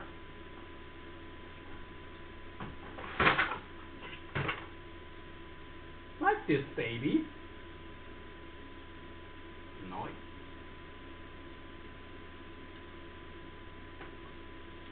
Actually, this needs to be redone. This is too big of a crimp for this rig. So let's just do that, shall we? I think we shall.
Actually, yeah. I might not even want to crimp this at all.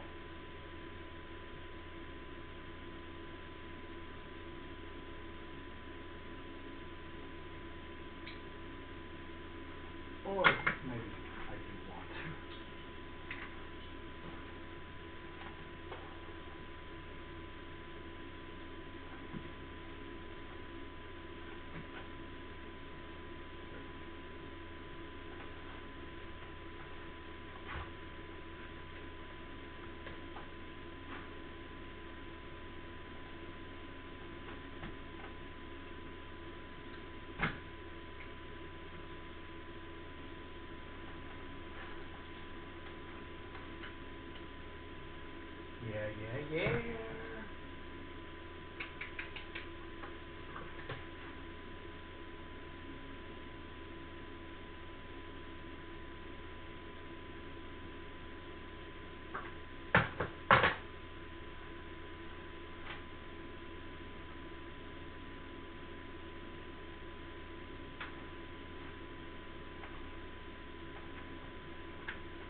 unintentionally showing my crimping might not be the best course of action here.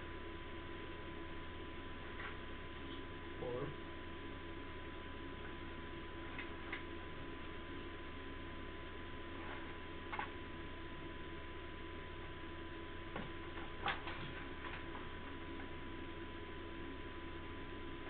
actually this would be a very good, almost perfect leader for excursion.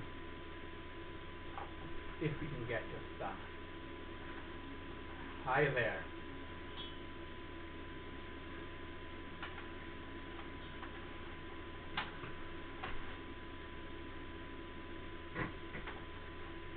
Okay.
Let's make sturgeon one more.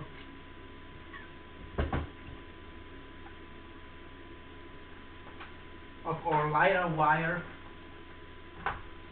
Here rig of the very hammer, sorry, the very tiger rig, which is how I'll be calling these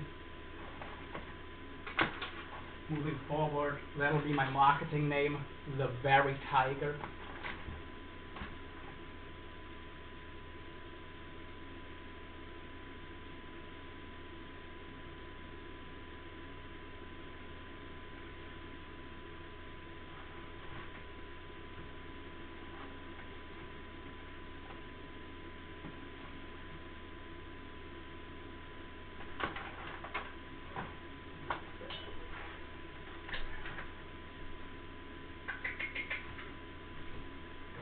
Right.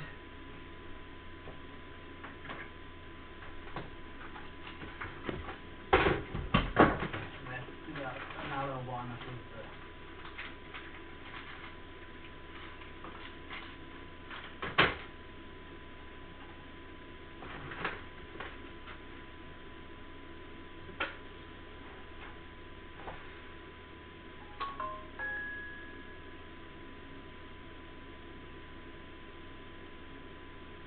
Let's try if this maybe works better in that combination.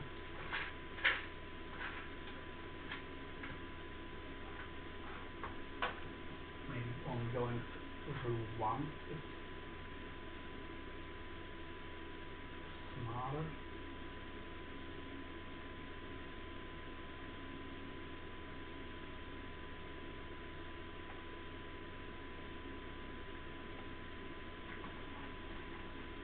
I'm already starting to doubt it, but we'll see.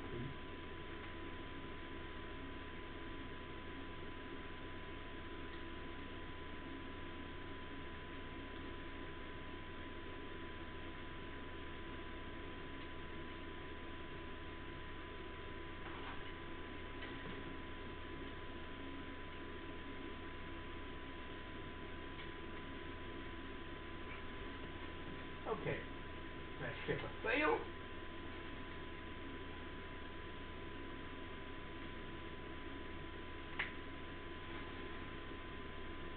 Oh no, fuck me.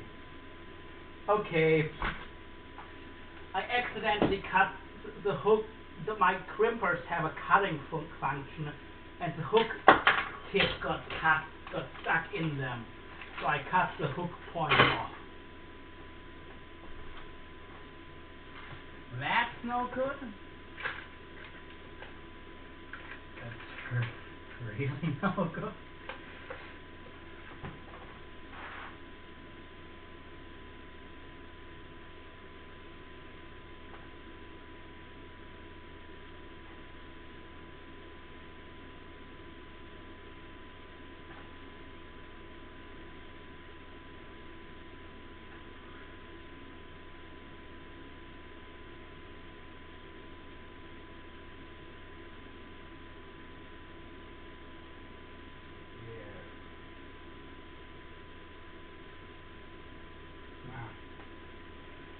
This isn't going to work well. Or, well, actually, yes, we'll try this out.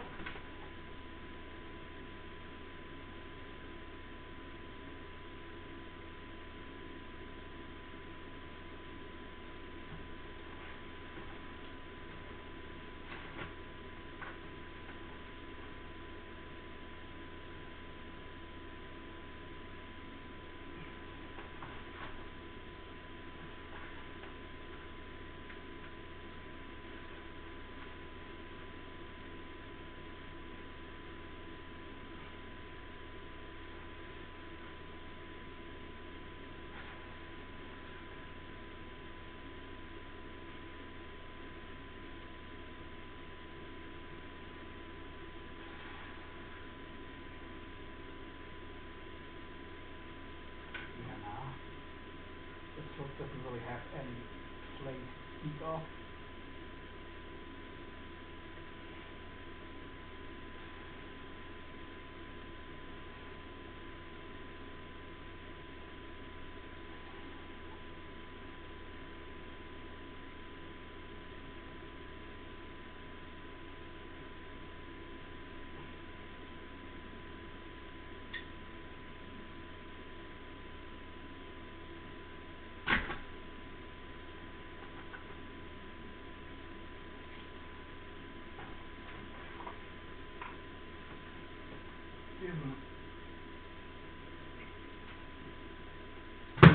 fish. We're not going to make this bisection super long.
Size, or can we go one small?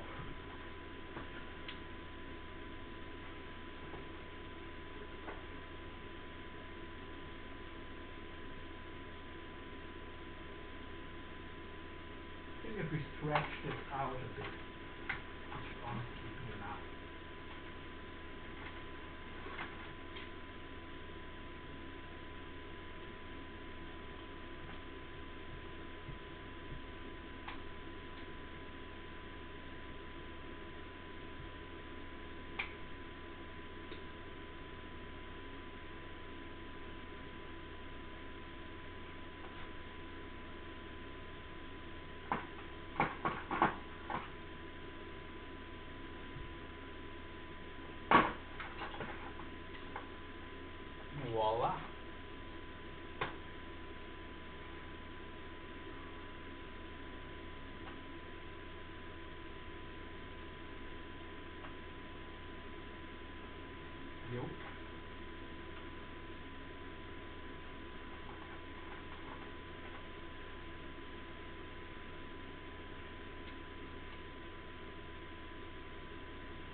Hi there, Sturgeon, what's up?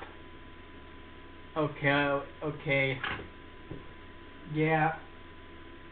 Well, should I just tell you now then why I'm gonna wait for some of the builds, or? Well, let's say show you, because I don't think it's pretty hard to explain. And by the way, I built you a different kind of rig for this. I attached the hook a bit differently, so you can try it out. Honestly, with this kind of cable, I'm not a huge fan.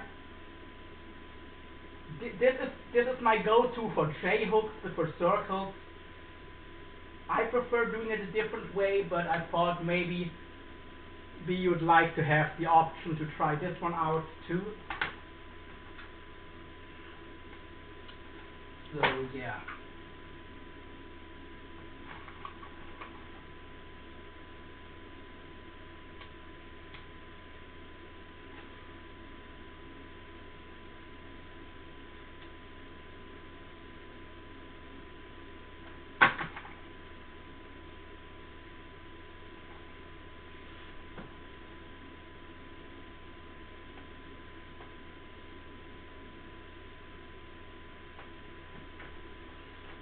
You get plenty time to ship it all. Yeah.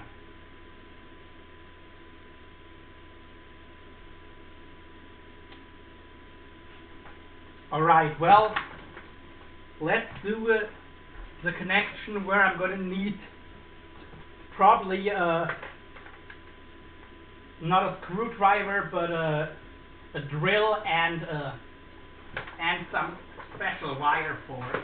Well, I'll demonstrate this with aluminum wire, because this way, yeah, I find on the big hooks at least you get the best hookup ratio.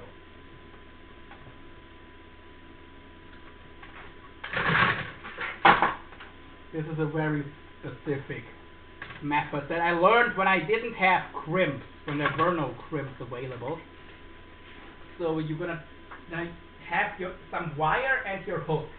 Put the hook through, and now we're gonna start wrapping it with the wire. Wait.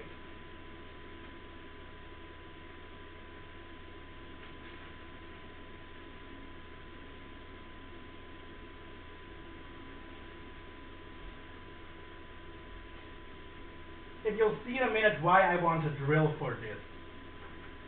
So, then I've already crimped on a swivel for obvious reasons. But basically under tension, the hook gets twisted, and you're twisting a wire around the hook and the leader that you've put through the eye of the hook. This way you get a direct connection and don't have the wiggle room of a crimp. You don't need an eye or anything.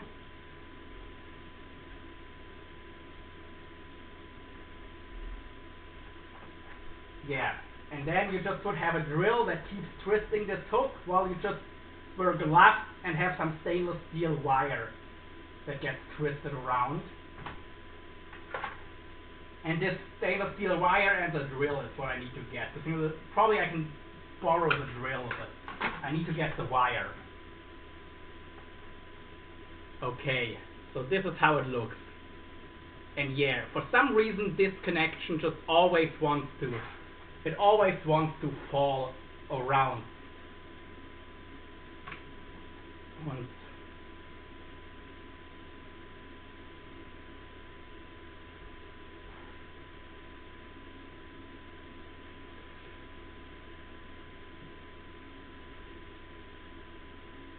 So this is really the way to attach circle hook wire.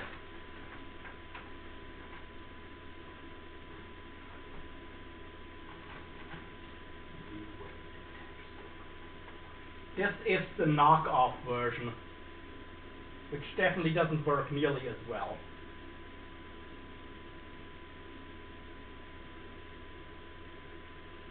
But yeah.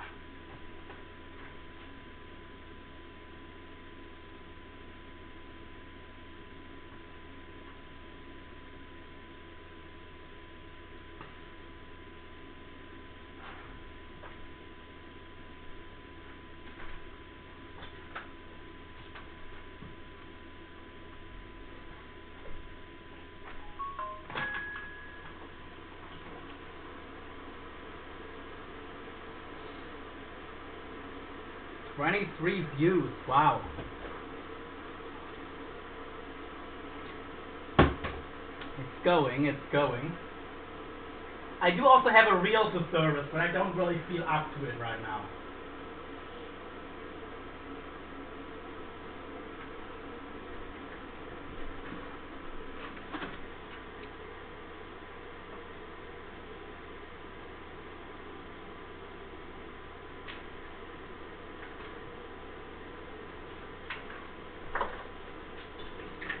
Anywho, this is probably a rig I'll just keep myself then. But this is honestly this is already way over 6 foot. But yeah, I mean, this just always wants to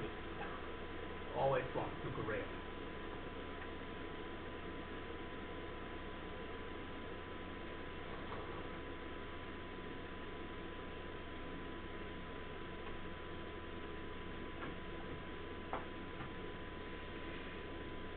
This is what I'll use for Greenland sharks up in Norway.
Yeah, before I finish the leaders for Sturgeon, though, I'll have to talk to them again.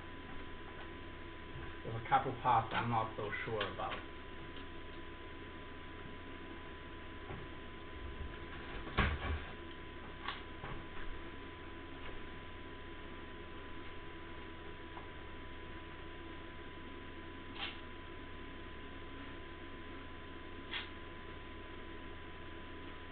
Hey.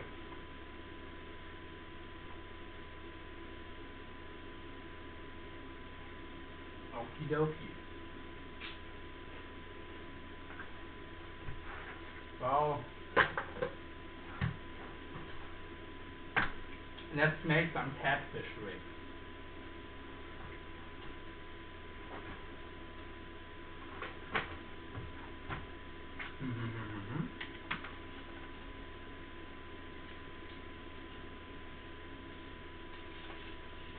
For European catfish. Let me get some 8 to 10-0 circle hooks.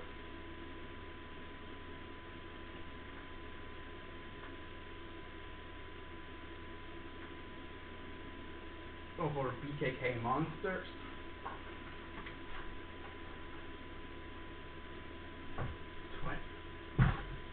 Slicing is going good. Let's be real. People also want to see rigging. We don't just want to see fishing. And if I have people like Sturgeon who can catch some massive fish on my gear,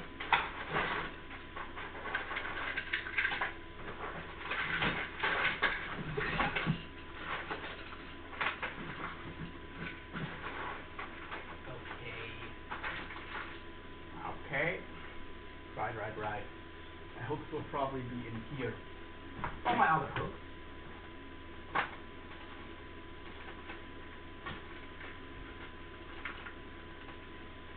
Monster Circle 8-0. Honestly, the 8-0 should be big enough. I'll make some 8.0 rig for like a smaller. Yeah. Unless if I can find some 10.0s. Then again, if I want to bait them directly with Nightcrawlers, I would prefer having the 10.0.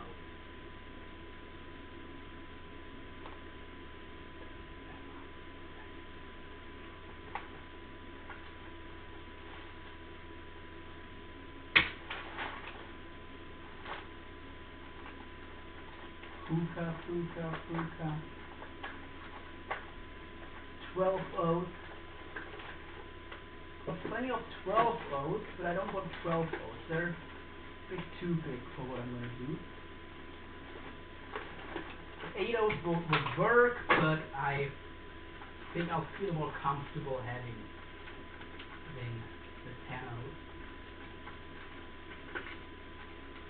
Well, let's just build one rig with the 10.0s, with the 8.0s, whatever.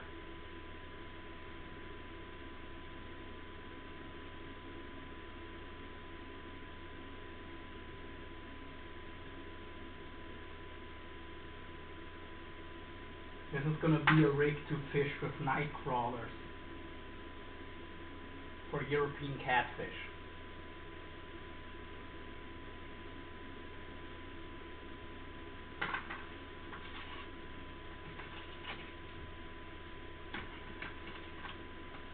And this will be a all cable rig, but we're going to use coated, that 1 millimeter cable. Okay, 1, 2, 3, 4, 5. Actually, yeah, no. 1, 2, 4, 5, 6, 7, 8. Do again.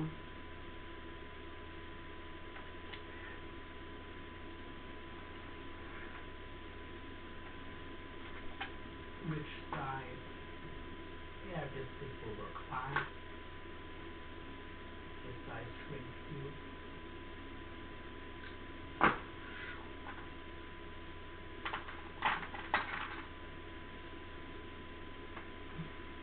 Honestly, it wouldn't really hurt if I coated it before, would it? I don't know. Not really. Okay. Now I'll just do that now.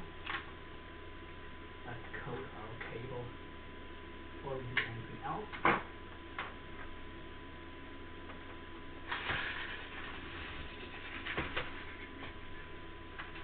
This is 1.6, probably.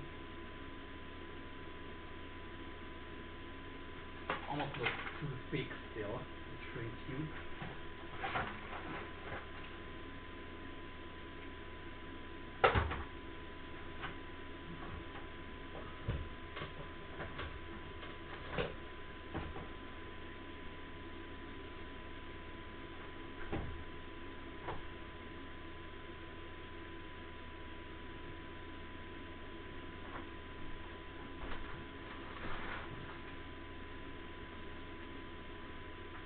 With adhesive, no. No.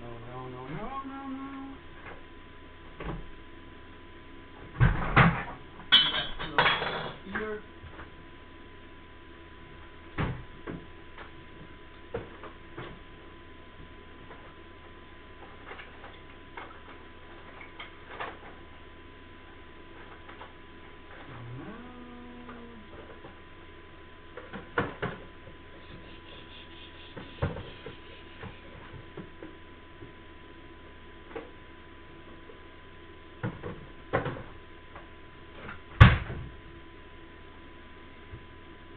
Well, let's just try if this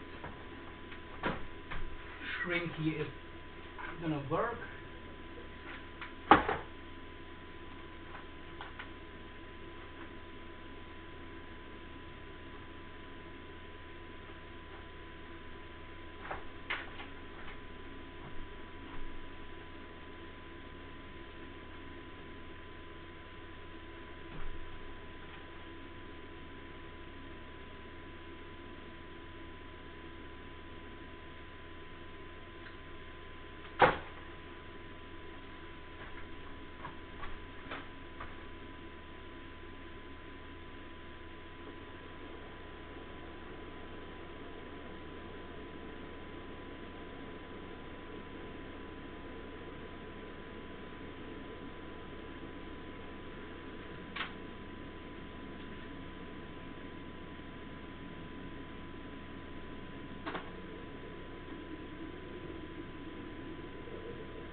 doesn't look like it does.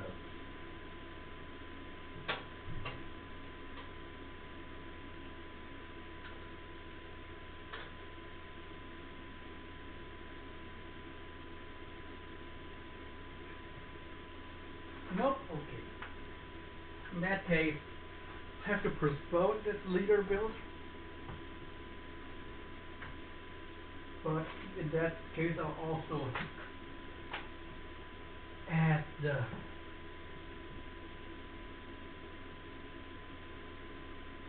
shrink tube to it right now, because the hook, I don't want this coming undone.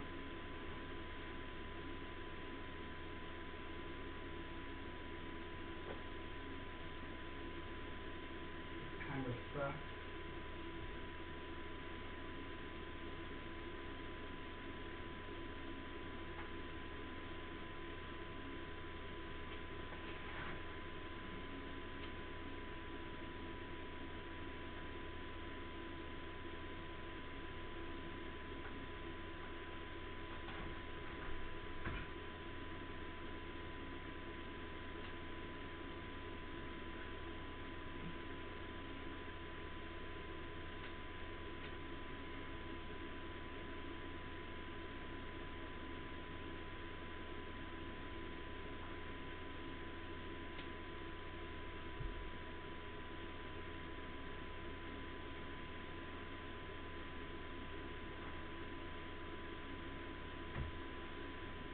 Alright.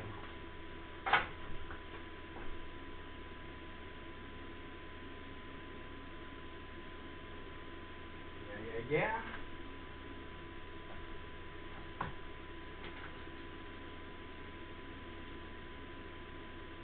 Oh. Okay.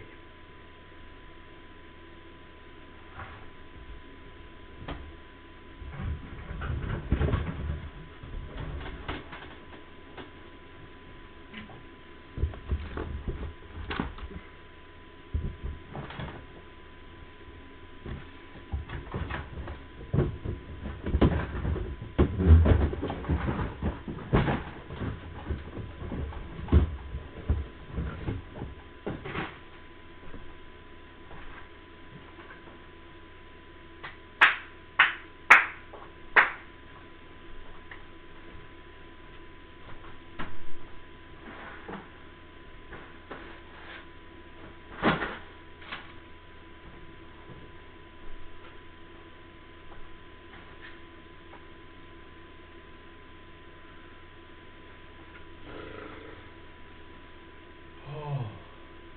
Fresh air, yes, baby. Hi there, what's up?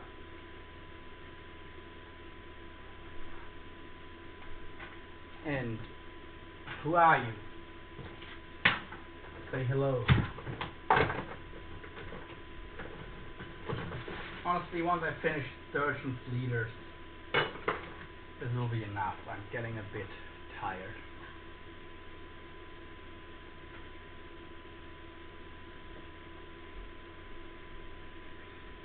It will definitely be enough for the day. 1, 2, 3, 4.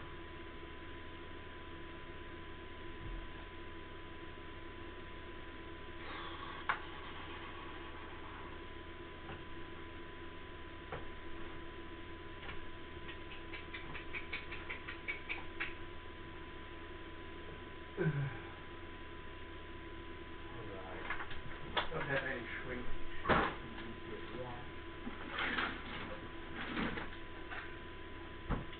Okay. That is okay. A-okay.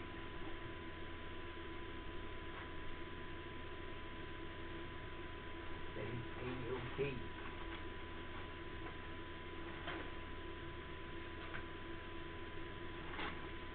Okay. This is my baby, is Rick. This is one I'll be fishing myself. Still in very good condition.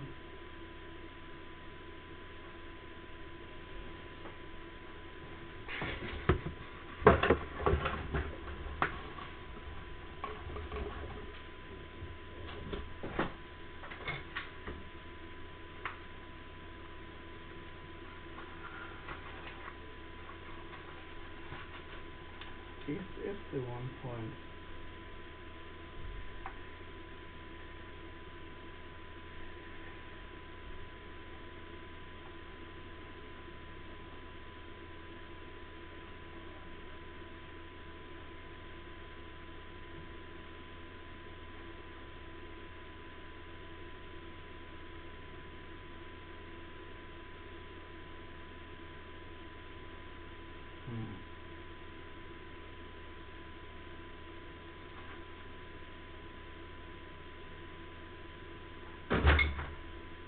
We use the 1.2 millimeter shrinky for that stuff. Okay.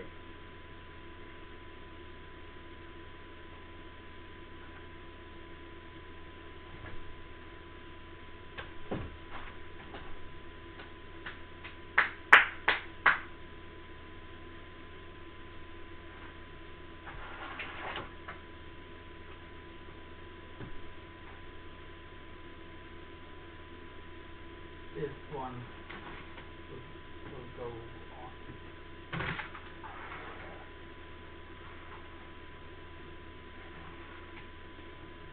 Make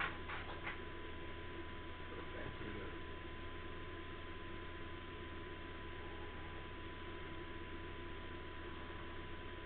Or we can already crimp our swivel on here if we still have one of those. Might not.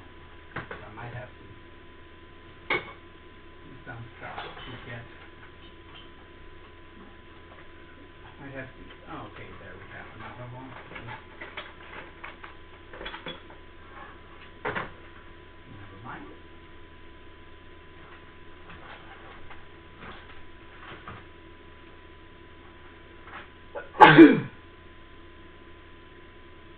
One type.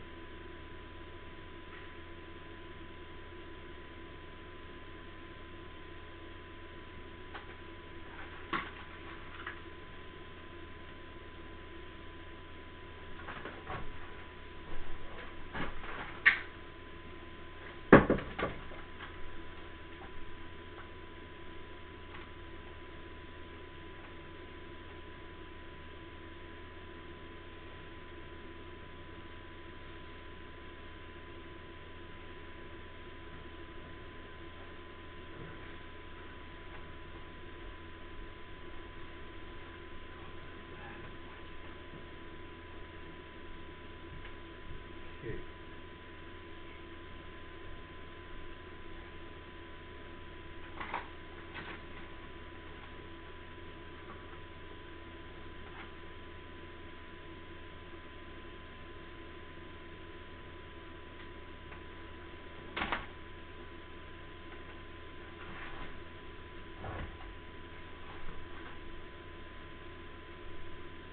Hi.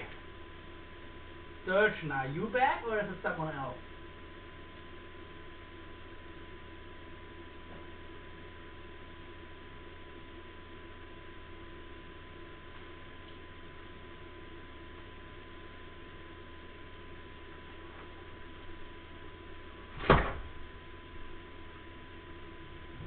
Either way, welcome.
Okay, 26 views, nice.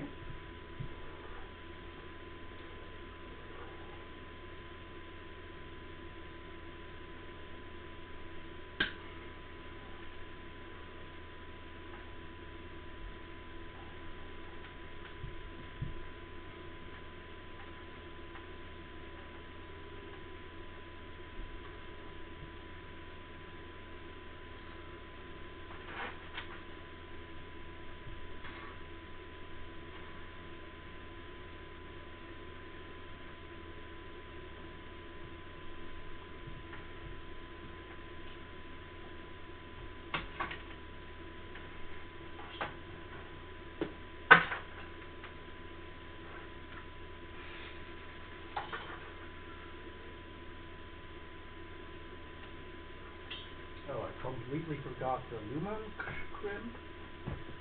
That should be fine.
Yeah, baby.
Okie dokie.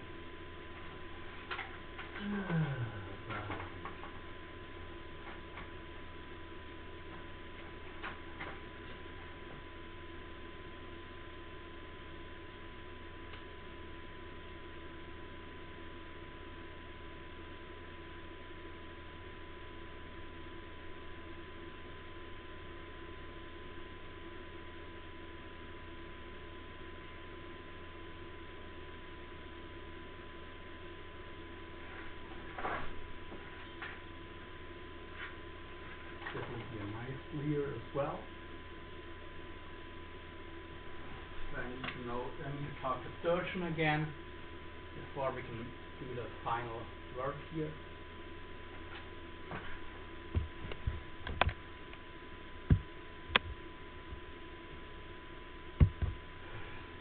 Alright.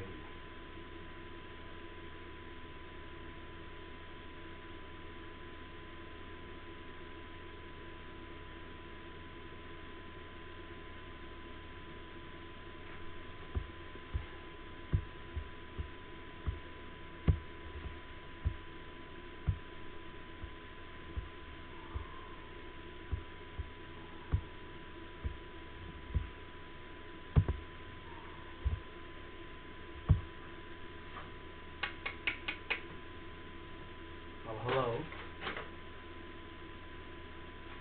Let me refresh that chat. Nope.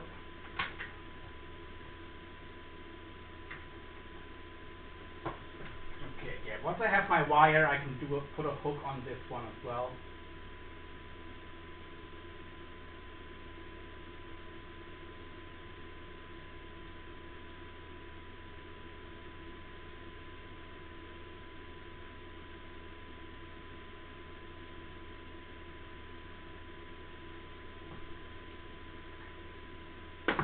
£1,000 cable will be the heaviest we'll be using for now. I might even go heavier in the future, but yeah.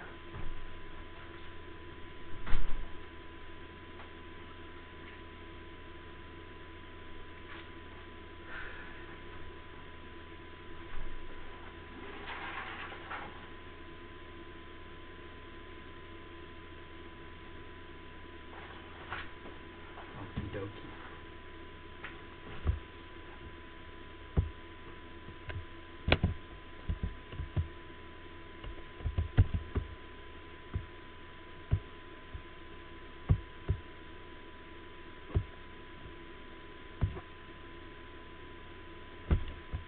Okay.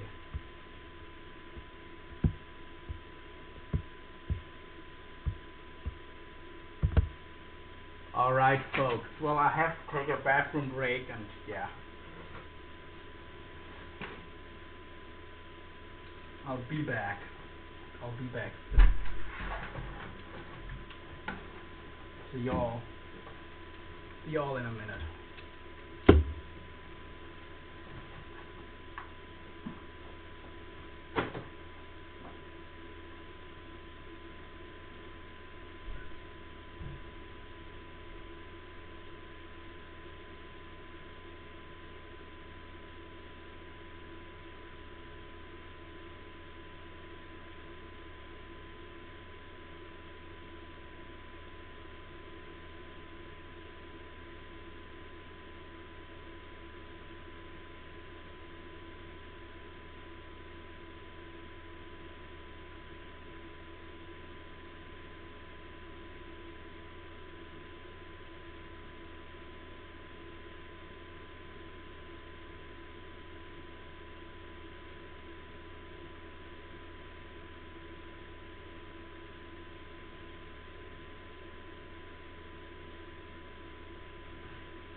Alrighty.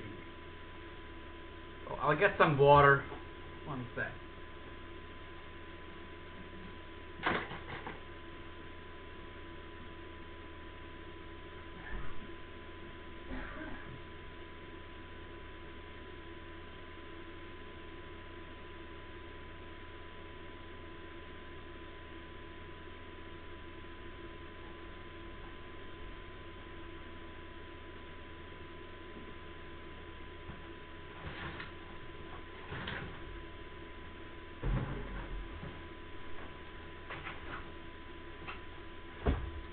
Okay.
Yeah. I hope you come back soon, Sturgeon. Hi there. Hi, I'm waiting for someone, for a customer. And yeah.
Here we have some conger eel rigs.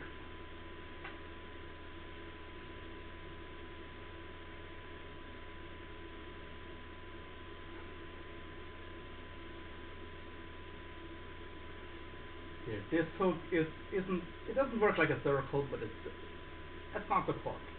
It's gonna work anyway.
Oh fuck.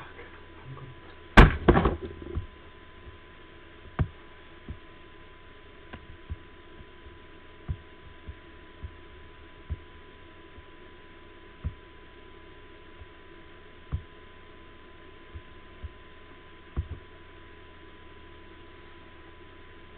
Okie dokie.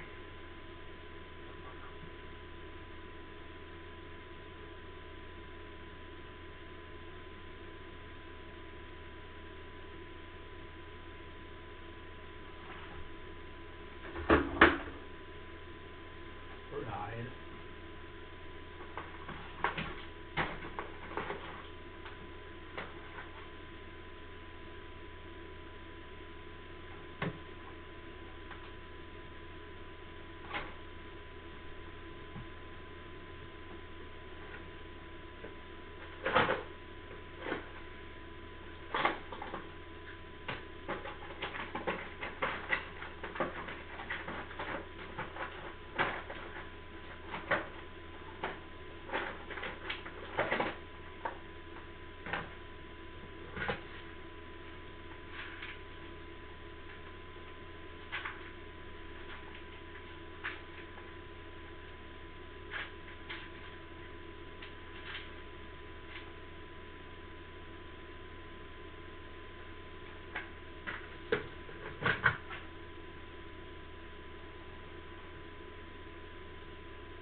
see this.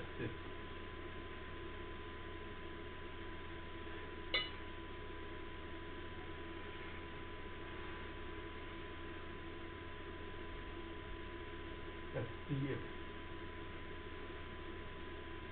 this seems to work better for some reason than other ways of attaching this hook.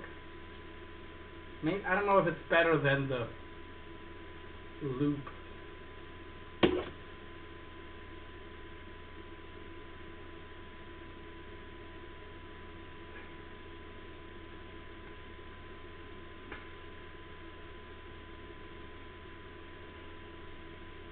Yes, this is the way. This is the way. This is just aluminum.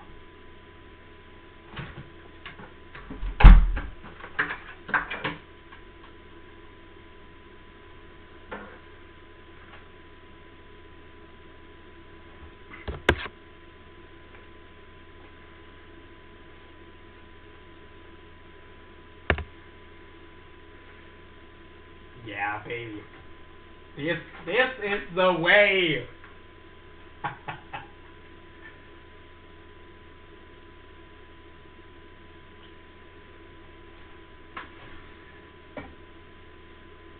Copper wire would also work for this.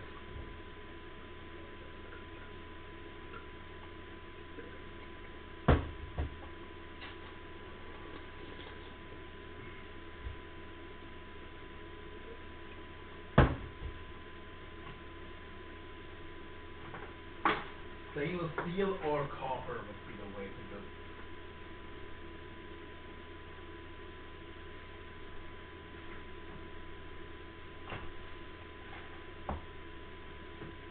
Look at it. Yeah, baby.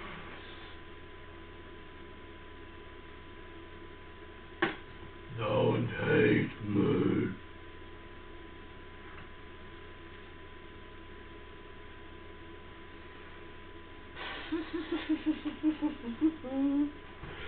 I've just created a new method of attaching hooks. This is innovation. This is some true freaking innovation.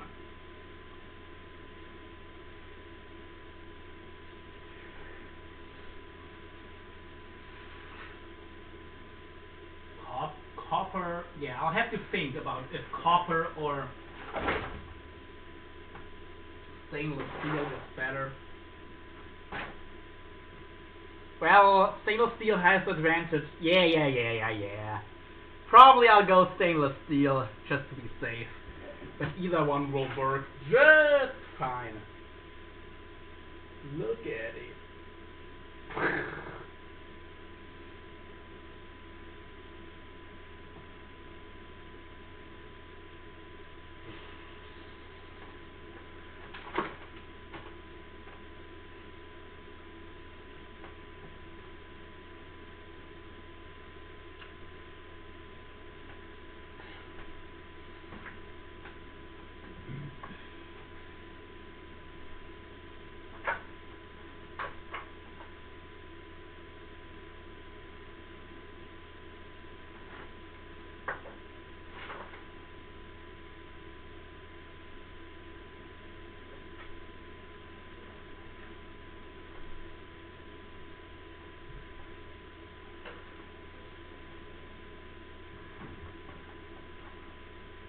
Hi there, Sturgeon, are you back now?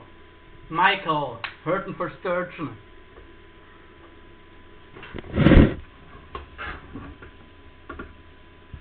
Are you there, man?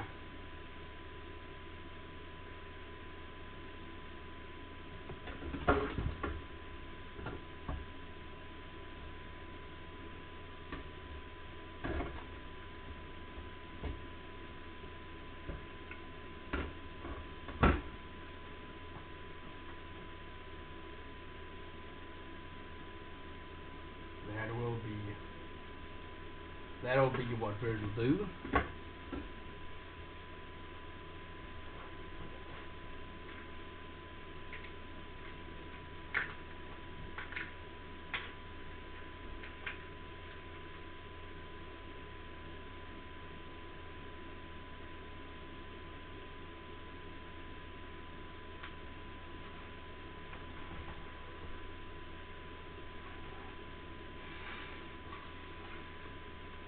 hi there. Oh, let me refresh the chat. Well, if you're not certain for search, let me know who you are. If you're uncomfortable with sharing that, don't. But yeah, I'm happy now. I wasn't having a great day, but I mean, it's not a true, but I've already had this method, but I've kind of made an innovation. I found out that this method works even on leaders where it really shouldn't work.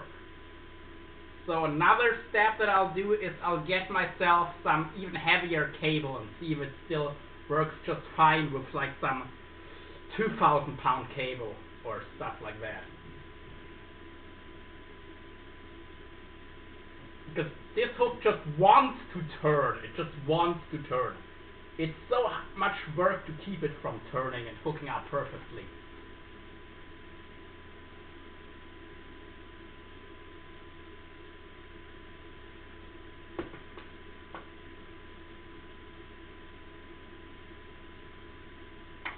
Awesome stuff. This is awesome sauce. I just need different wire here, not this aluminum stuff, because this will fail eventually. But yeah.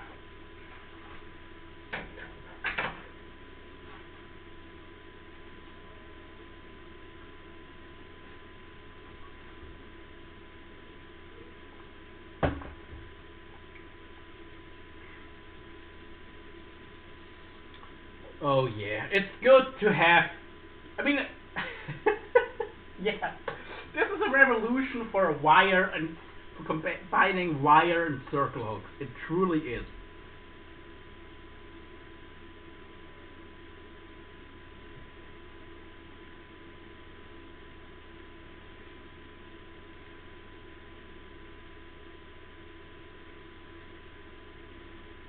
This is still a crimped leader. Let's see if with a much softer cable, but I've got a feeling that it's, even though it's way softer cable, this is still not gonna, okay, it works just fine. It works just fine.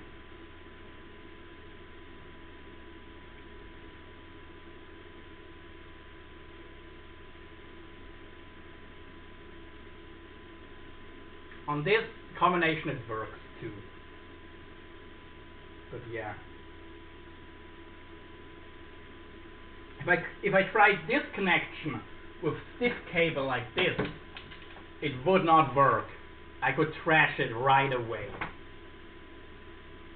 But with this kind of connection, which is almost, it looks almost the same, but it's not the same. Yeah, I'm so happy I found this method.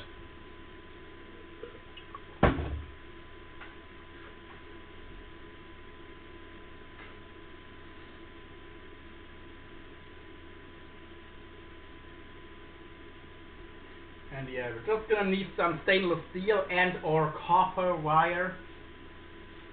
And then we can make some badass leaders. That'll absolutely slay some monsters.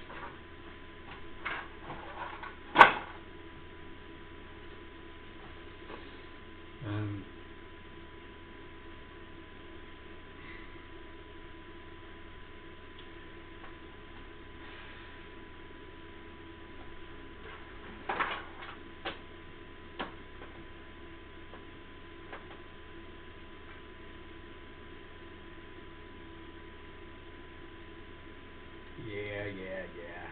Nice.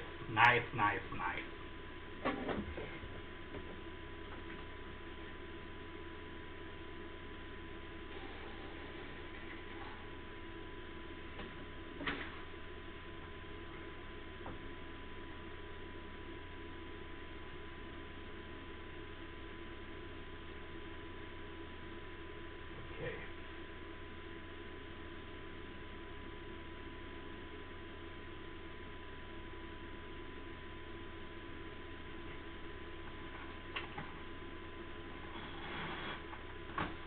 one, for example, it doesn't really. This one, for example, it doesn't want to turn like the other rig wants to. So I might have to scrap this. Of course, with the swivel, it still works. It's still gonna work. This is still gonna fish just fine. But yeah. Without the swivel, this would not work. It needs a swivel for this hook to do its job. If the swivel is deactivated, then you only have a 50% hookup chance, which kind of blows.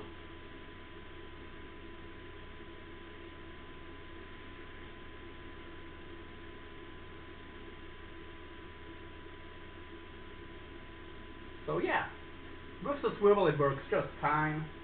We'll have to see. Anyway, Hurricane for Sturgeon, where are you, man? At 20:30 I'll end. In a half an hour I'll end it, Michael. Sorry, bro, but I'm tired.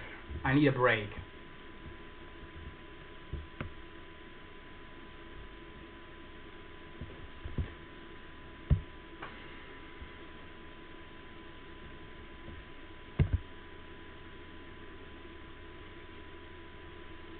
Alrighty. Chat. Right. We've chatted on Lost Up Drag Fishing.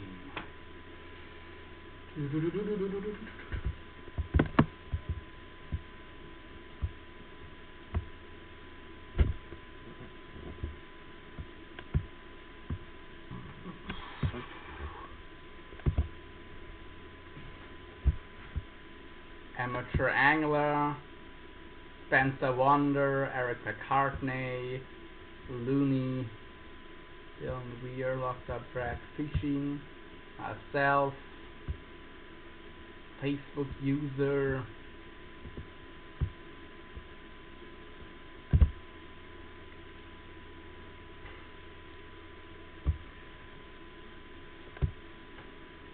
okay, is Michael somewhere on here?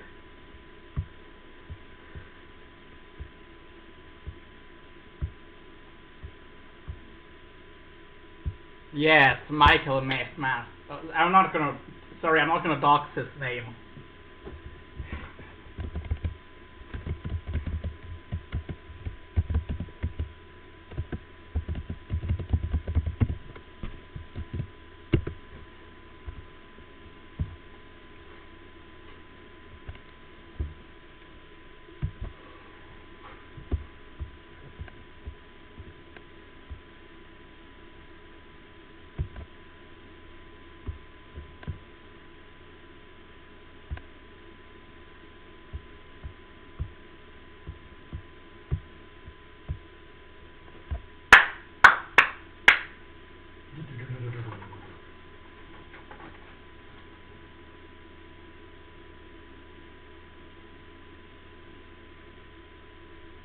Can't save myself, but it's too late.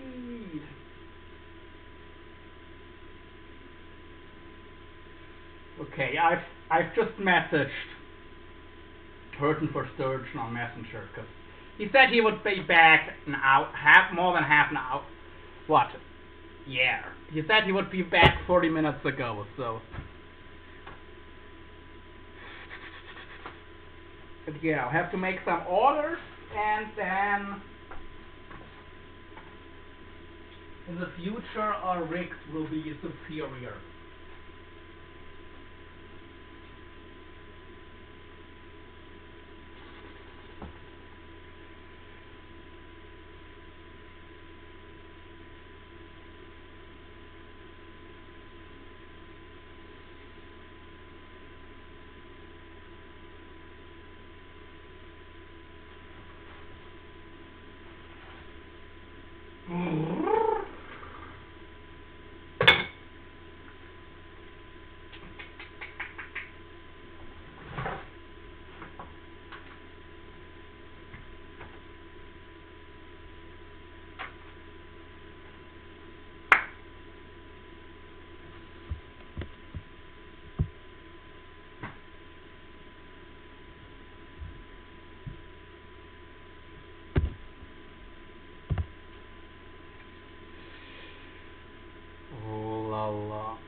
Right.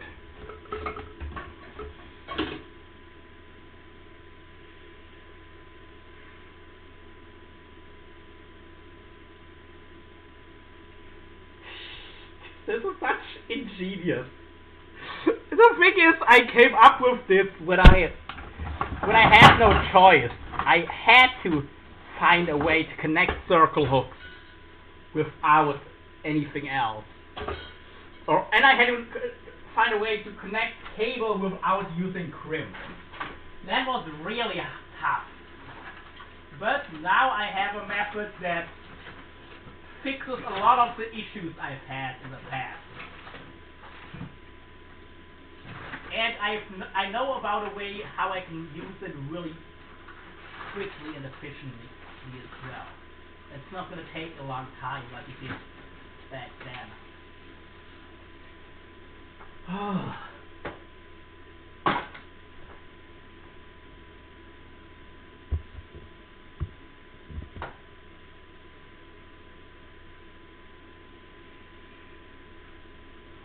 Okay. The pliers are here.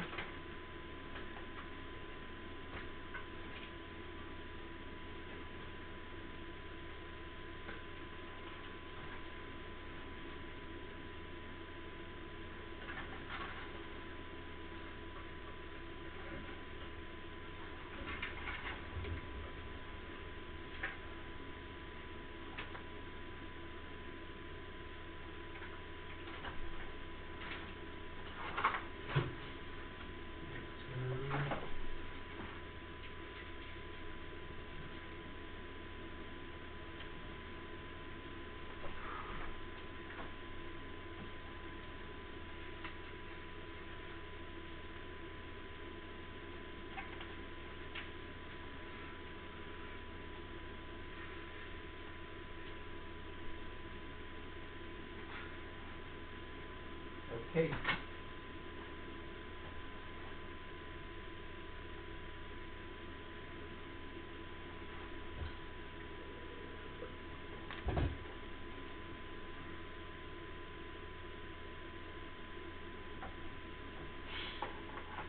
This connection.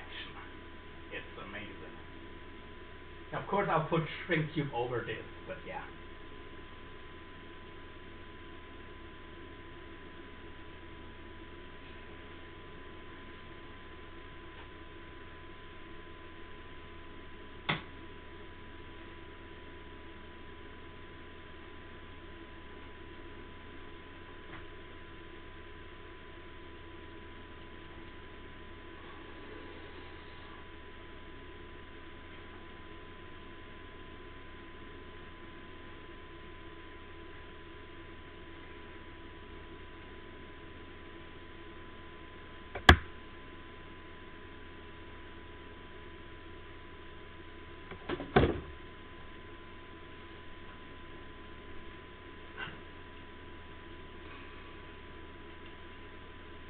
Yeah, whatever do. Don't stand up and don't mess up like the foot. My heart is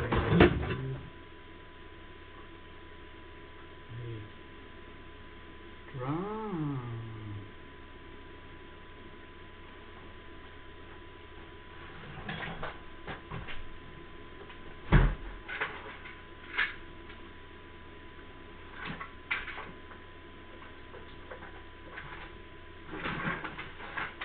I'll sharpen this hook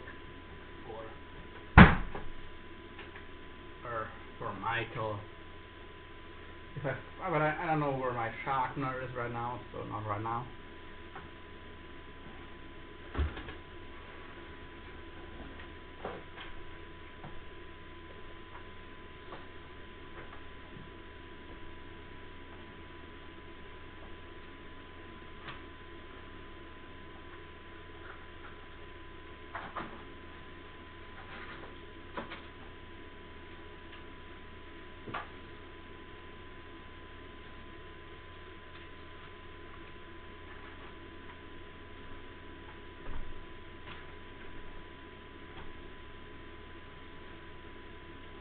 Talk to me.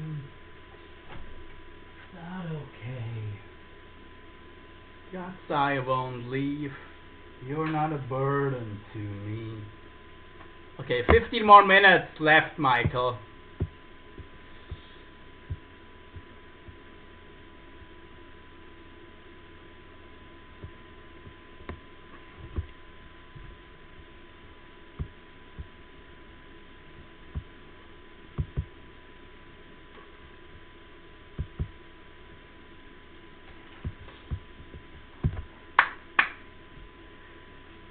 Honestly, oh, my knees are starting to hurt. I'm just gonna end it now. Yeah, there's no rush with Michael either. So, have a good one, everyone. Peace out. Cheers.